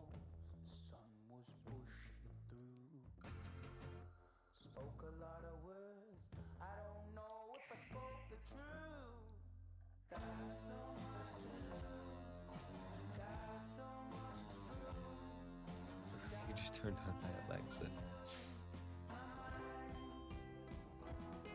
A little bit of mix. I'm seeing some mix, you know, some people were able to capture a little bit in here. Some people Sorry, the music was loud. Some people, it sounds like we're able to capture a little bit. Other people like myself were not. All I'm going to say is, man, this ES chart is a model example of, I mean, the levels indicator, but also there's just the system, man.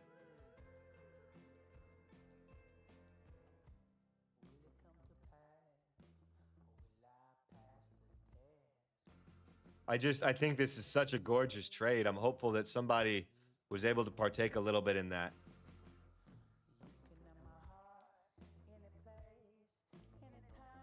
Gold looks great.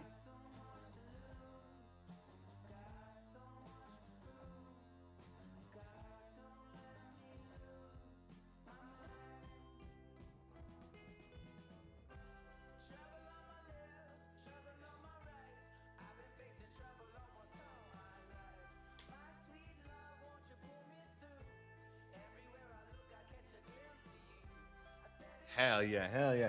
Yeah, dude, guys, I'm trying not to be a horny bull. I'm trying not to be a horny bull. But for those of you who did catch the long, I'm feeling pretty damn good about this upside potential in here today. The YM is interesting to me. Here's the thing, guys. Sometimes in the moment, these pullbacks can feel really aggressive, right? And there's no doubt that this YM pullback is aggressive, right? That being said, when we think back and examine what actually happened, right? Like on this YM chart, we haven't made that much downward progress, right? We've just kind of pulled back to yesterday's bull flag area. So I'm not that bearish on the YM yet. That being said,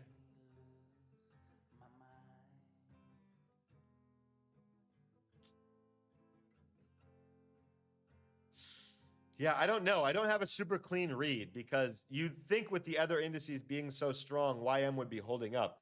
It does have some bearish structure.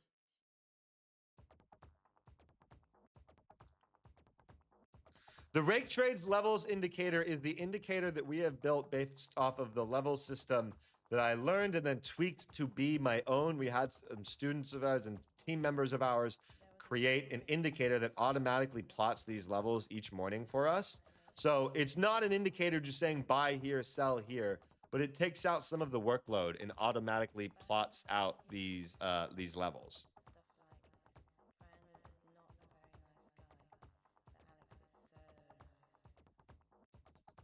ES did just take out the high a day there. Let's see if it starts to pull back or if it can continue to hold here.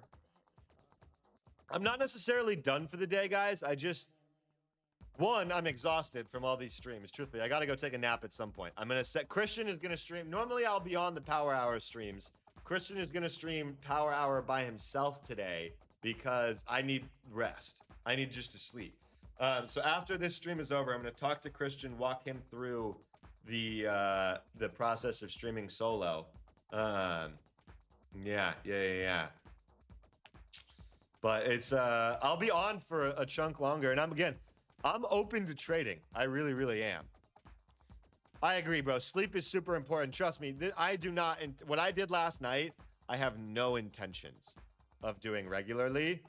I was just so excited. You guys have to understand, seeing 180. I don't know what to expect when we launched this London stream. I didn't know what to expect when we launched this London stream, but I did not expect 180 concurrent viewers overnight for Alan. So, I mean, I was just so excited by the fact that we were able to garner that kind of audience. And I mean, it makes sense, friends. I think that's really the value that we're trying to add to the space is that, hey, I don't care what your schedule is like. And you guys might have just heard me fart. That might have happened. But I don't care what your schedule was like. I don't care what you're doing on your own. We want to be able to offer value where you can learn, right? No matter the time. right? So that's part of the big appeal of this. Again, my friends, the way this all works for me is way this all works for me.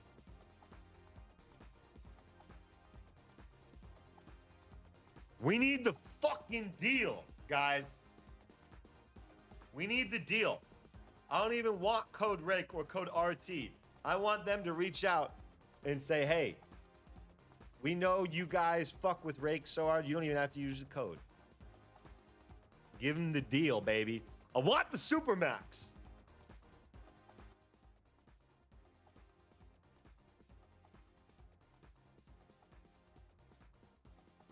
All right, gold is seeing, for those of you, this is kind of a thought process today. Let me break down really quickly. Right? Let me break down real quickly.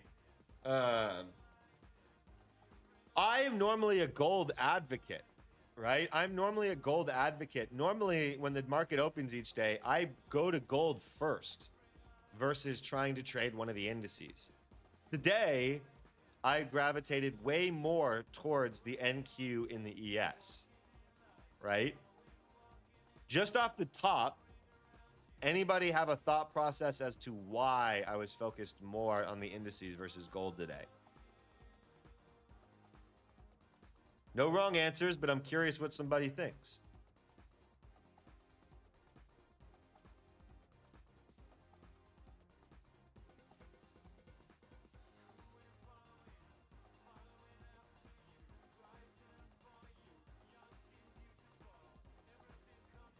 Structure, bull flag, sideways in pre-market. Exactly. Guys, this overnight action on the indices looked really bull flaggy. On gold, it looked more like a deep pullback, right? So I think there was a clearer trend opportunity in the indices because they were offering more of a bull flag, while gold had offered more of a deeper pullback.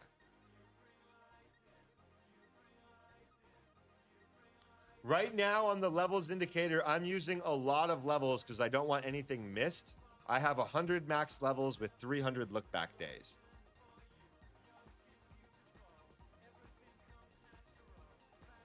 Let's go. Requesting a payout today. Gang, gang, gang, gang, gang. Music to my ears, bro.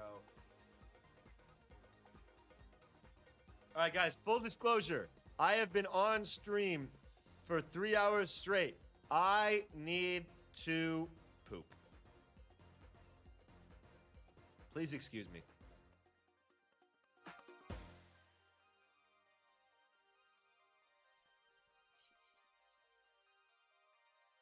There was a little drawing of a heart next to that, followed by an exclamation mark.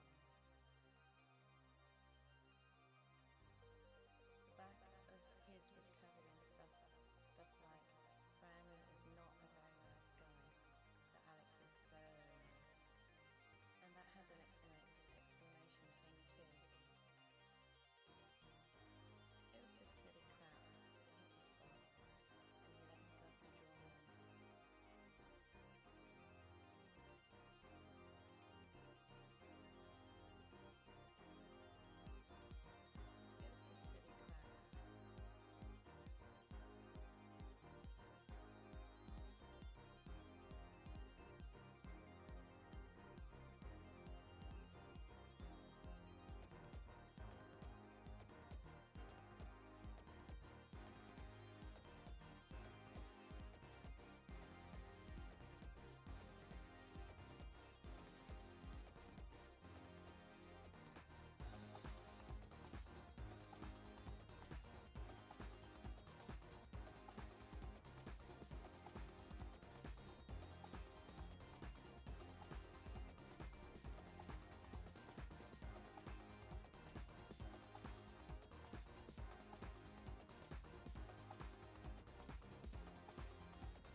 All right, welcome back to the chat. We are back. Good morning.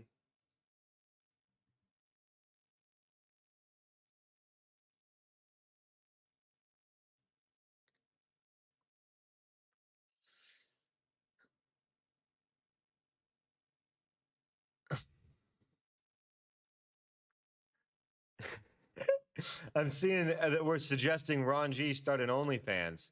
Guys, I've never been more on board for an idea ever. I think that that's a Ron G. Oh, goodness gracious. Look at this, man.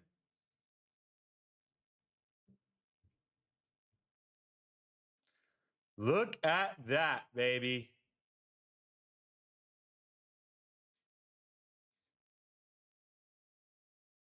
What a move.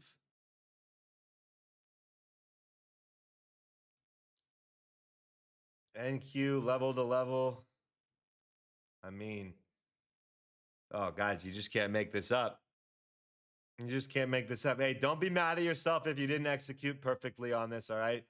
The goal isn't to be perfect. The goal is to be us, right? The goal is to be ourselves. Don't try to be perfect. Don't try to be perfect. Don't try to be perfect. Guys, do me a favor, throw a like on the stream. I could use the support, some likes, the love. It would keeps me we love it, man. We love it. We're super grateful, everybody. Please throw a like on the chat. Callan, you on here? Can you hear me, Callan?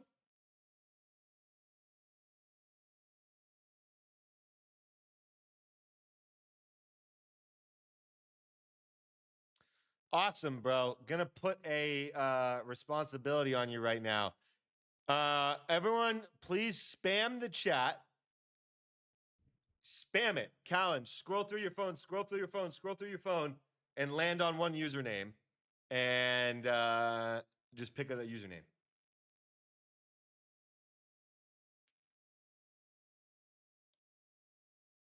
I'll fulfill it. Don't worry. I'll fulfill it. I'm just putting all of the moral responsibilities for selecting the winner on you. Scroll. Close your eyes and scroll. And then send it to me in the team chat.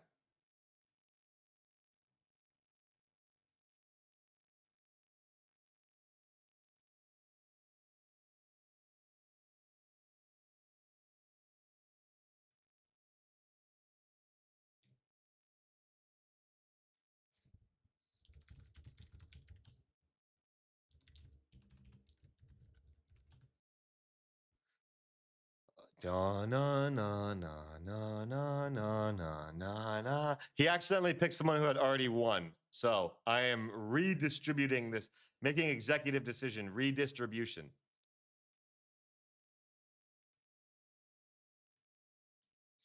All right, my friends. Thank you. Pause. We have a winner. We've got our winner. Mr. Timmy Jimmy Time. Timmy Jimmy Time, if you are who I think you are, I'm actually pretty stoked.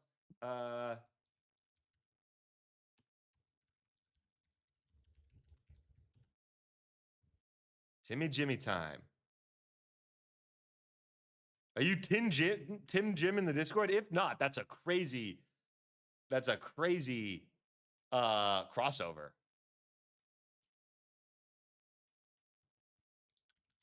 All right, perfect.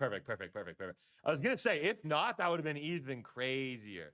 Dude, shout out to Timmy, bro. Shout out to Jimmy. Timmy Jimmy. Yeah, I guess I did kind of knock on talk shit about the Jimmy name earlier. But big shouts out. Jimmy or Timmy or Timmy or Jimmy. Guys, we are doing giveaways every single day on the Rake Trades Network. Some of you probably know this from Instagram. Some of you may not. And you know, you could argue that this is a pretty questionable financial decision. I did take the entire month one Project 365 budget for marketing, salaries, everything. And I spent it all on giveaway accounts. Which led me to the situation where, right now we're slinging this trade evade withdrawal, where that's guys, we're not in crisis mode, but we're making potentially unwise decisions, which is why I will once again shout out to any of the prop firms watching, guys. I'm a free agent, baby. I'm a free agent, all right? Let me know. I'm not passing no costs on to the viewers here. I want the props to pay for. You see what we do? It's like that one line. Y'all know who I am? I'm Kevin Durant. Y'all know who I am. Y'all know who I am. Y'all know, and I don't even like Kevin Durant. All right. Man. So far, the ES rejecting this industry.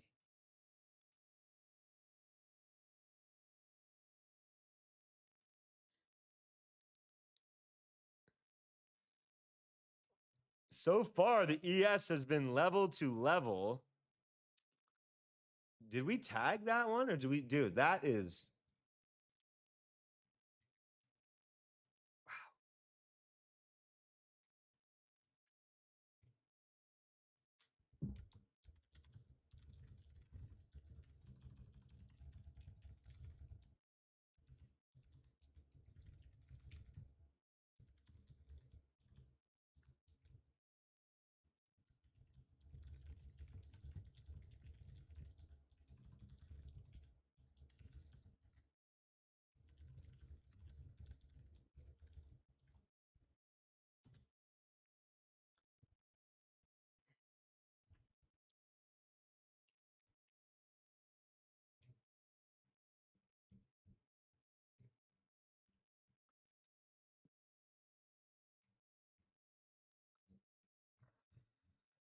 Shit.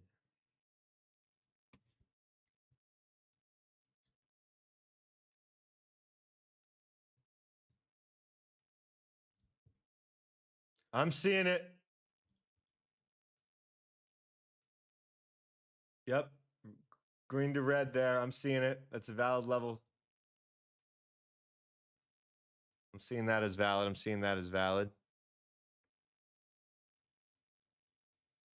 Green to red color change from closed to open a little bit back in the day.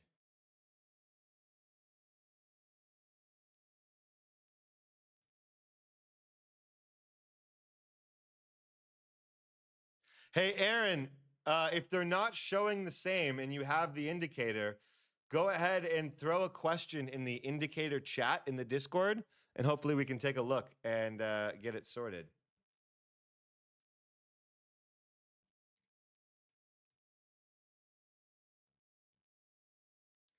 Probably something that you have in selecting the contract or contract rollover that's wrong. These are accurate. These are ones that I use. How do I, oh, I got to update my indicator. How do I do that?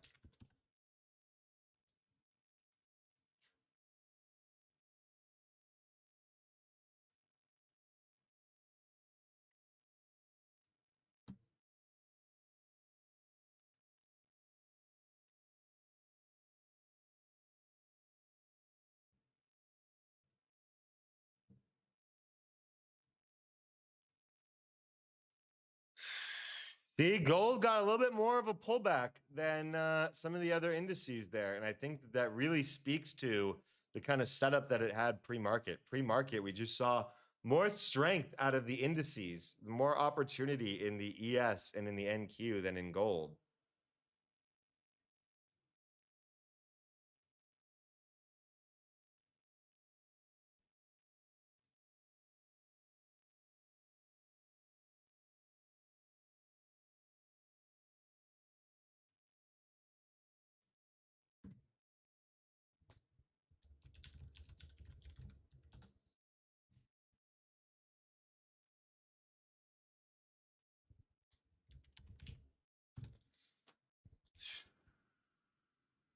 I'll tell you what, I don't think ES wants to stop at this level. I think ES wants to keep going.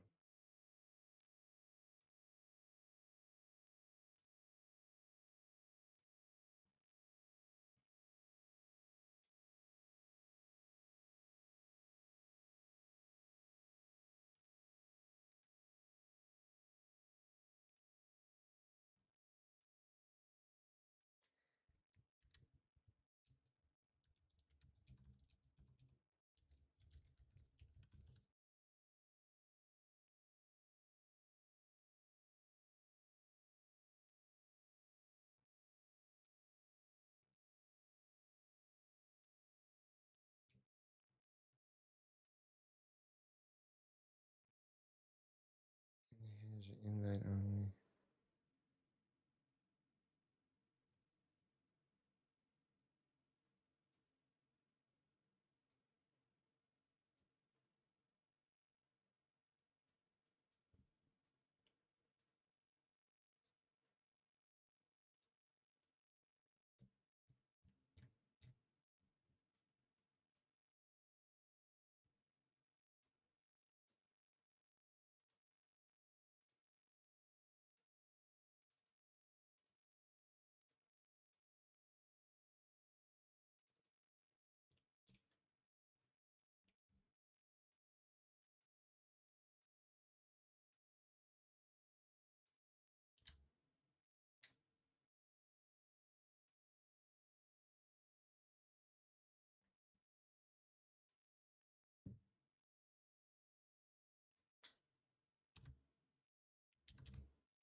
What a reaction, guys. Oh man.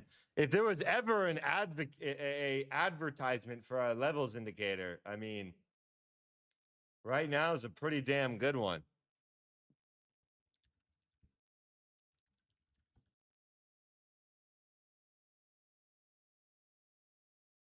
My dad just texted me a picture of being on the stream. Dad, what is up, my pops? I can't tell you guys how many conversations I had with my dad about this idea. Just, you know, anytime in life you take a risk, you want to talk through it a bit. But my parents are so supportive, and my dad was part of the reason that we thought this was a good idea was just there's so people who love trading, right? And if we can have the opportunity to talk about it more, listen to it more.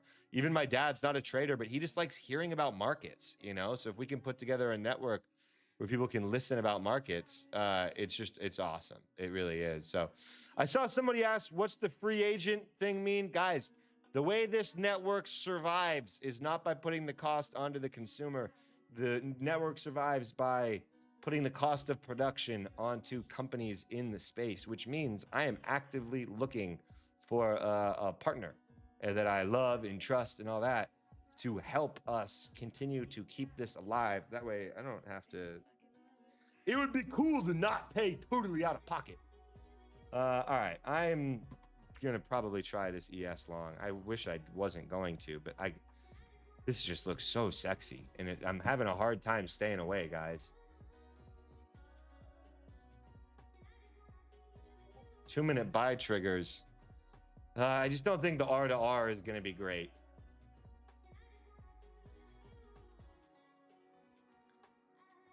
Basically would have to be holding into all-time highs at this point. I don't know if that's going to be something that I have those capabilities to do.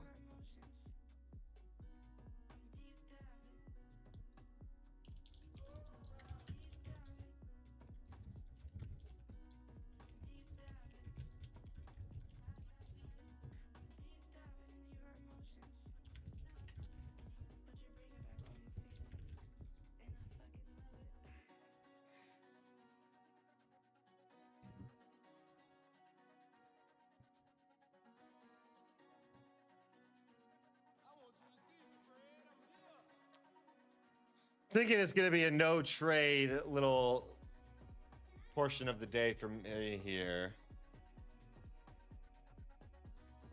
Oh my God, I'm sorry, guys. I haven't turned my chart back on. Sorry, the chart went blank for a moment. Sorry.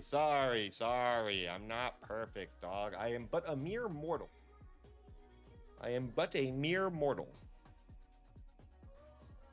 The YM has not really shown us the signs yet that it wants to hold and bounce. Oil has actually gotten a pretty solid bounce back from these recent lows. I gotta wonder if oil is a potential long at the lower end of its range, not for a day trade, but maybe I gotta imagine Ron G is eyeing this oil chart and salivating a little bit, you know, getting a little eager. Oh man, I am sweaty. I just saw myself. Bro, no air conditioner on this side of the house is crazy. But I do realistically need to move this desk as a whole to a different side of the room because right now I'm right in front of windows. My lighting situation, considering how much I've invested into this project, my own personal scene is actually not that high quality. It actually goes a little bit better, I think, when I go to this angle. Oh no, I just look even crazier then. Dude. Guys, I'm not even stoned. I'm just sweaty. And running on 3 hours of sleep. That's correct. We don't need to see up close and personal like that. That's not something we need to see.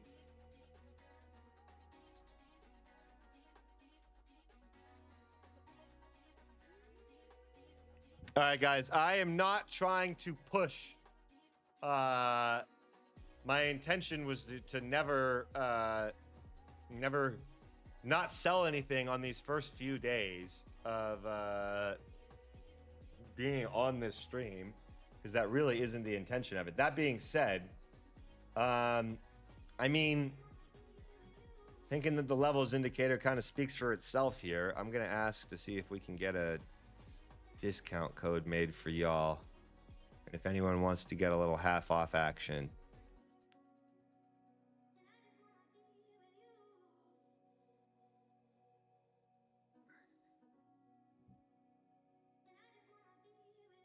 Let me see if we can get that made.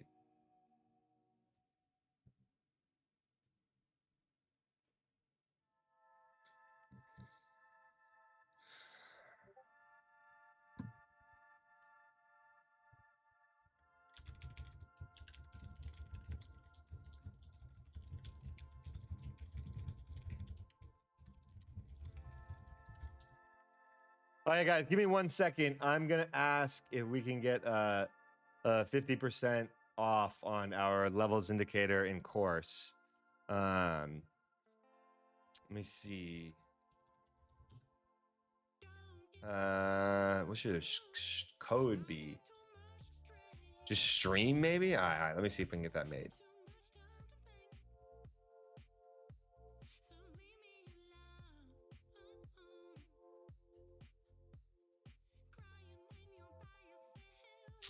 All right, stand by.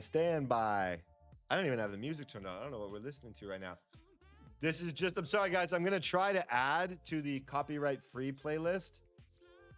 But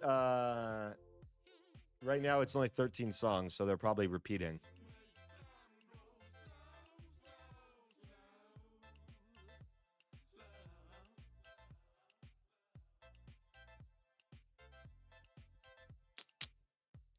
I appreciate you guys. Oh my God, Sean?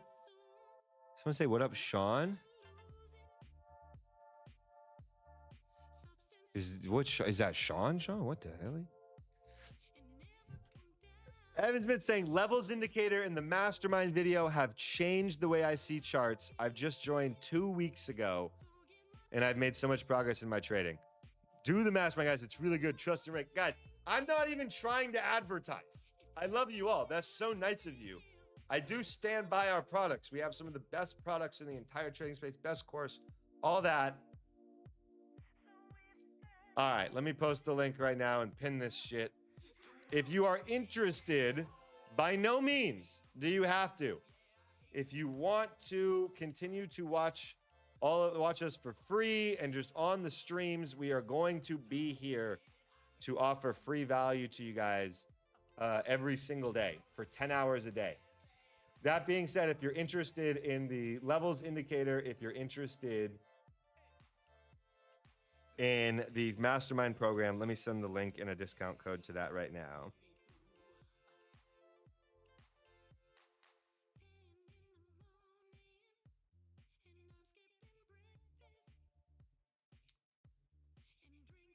Let me see. I keep getting the wrong link.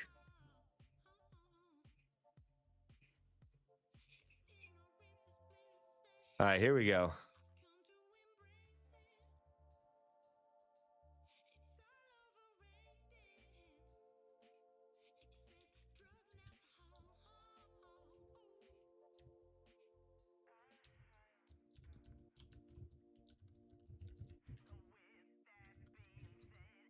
All right, guys, grateful enough. Callan was able to make a 50% off code stream. It will apply for life. If you're interested in being a part of our Discord family. You can use that code. It has my full program, my full course, A to Z, everything, as well as our levels indicator, as well as we're working on a psychology bot that we had already had a great version of it active and in the channel. We have been working on a new update from it where we can integrate the ABCD grading system inside of it, which is the most powerful grading system. I can't wait to make a more formal video about it, but that bot will also be totally included. Again, zero pressure, my friends. If you're out there thinking, Jake, screw you for having anything paid behind the paywall, blah, blah, blah. Dude, that's totally fine. You can hate me all you want. All I ask is that you keep hate watching me. Continue to watch the stream and show some support, even by hate watching. Even hate watching is helpful to us, guys. Even watching me trade and preying on my downfall is helpful to us. So even if you're a hater out there and you're preying on my downfall, man, God, you guys are just hyping me up. I was part of Mastermind. Help me scale. Whoa, Sean, good afternoon, baby.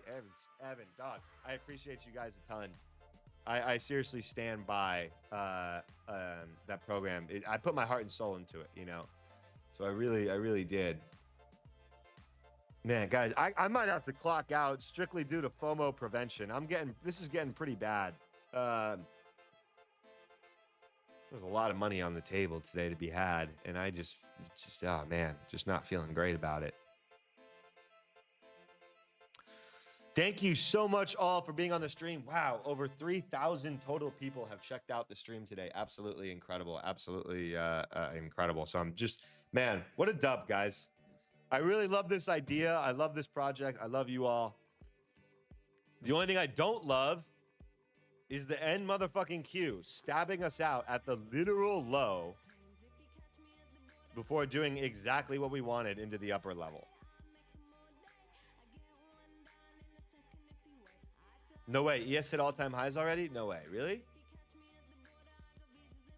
No, it's still got a little bit. ES needs about 50 more points. 40, 50 more points. I didn't re-enter out of pure annoyance, to be honest with you guys. And I don't regret that decision. I mean, obviously, in hindsight, I regret it because, like, it would have worked. But in the moment, the reason I didn't re-enter is I worried that would put me on tilt, you know? It's almost like, here's the way I would describe it. When the NQ did that to me today, I kind of sat back and I just tipped my cap, bro. I just tipped my cap and I was like, you got me. Because re-entering means re-risking, right? I know it's easy right now to look at this chart working again and be like, oh man, you know, if I re-entered, it would have worked. In the moment, we don't know that. In the moment, all we know is that I'm re-risking, right? Meaning I'm adding more dollars to my overall risk. I didn't want to do that today.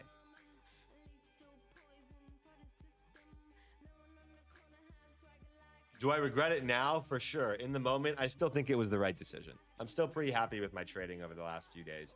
I've made a bag, my friends, the last bit trading. My goal now is to not fuck it up. That's really how I want to not screw it up, dude.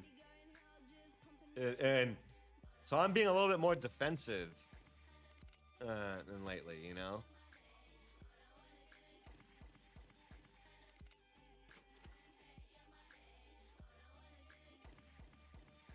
Guys, I'd like it to be known, Ron G, the host of our Asia session streams at night, we have an active bet right now. If the market hits all-time highs by next week, he owes me $20 and he has to sign a forever document that says Jake is the GOAT and forever. He has to do it for forever, you know? He has to just write, I agree, Jake is the GOAT, period. Period.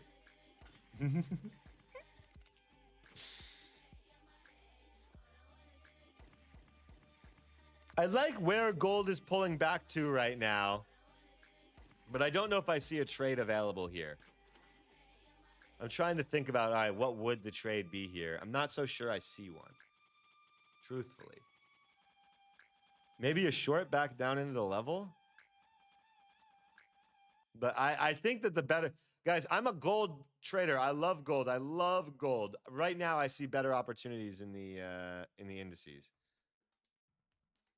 But I like that short to the level. I see that idea.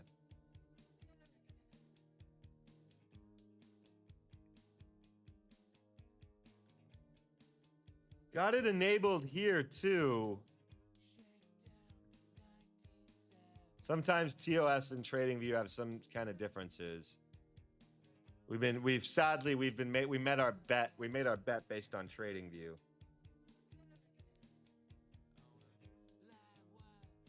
Ah, gorgeous. Gorgeous long.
Oh, all right. I've decompressed a little bit.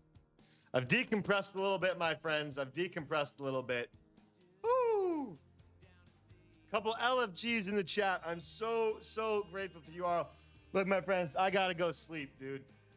I gotta go sleep. My brain, I'm operating on 2 hours of sleep right now because I was so glued to the streams. I do not recommend that, guys. Rotate between the streams. Find the ones that you like. Don't stay up all night. Don't stay up all night. Don't stay up all night. So seriously, thank you guys so much for tuning in. Thank you so much for using code RAKE, using code RT. It keeps the lights on at our network here, which we believe is going to continue to grow, continue to blow up. I'm very grateful for every single one of you. Non-stop upwards from here. Stay tuned. 2 p.m. Eastern. Christian is going to be back on this afternoon. Ron G will be on tonight, 7 p.m. Eastern. Christian is going to be solo. I'm going to end this call. Then I'm going to walk him through how to do it solo real quick, and we'll rock with it. All right? So I love you guys so much. Thank you so much for the support, and we'll talk soon. Cheers, gang.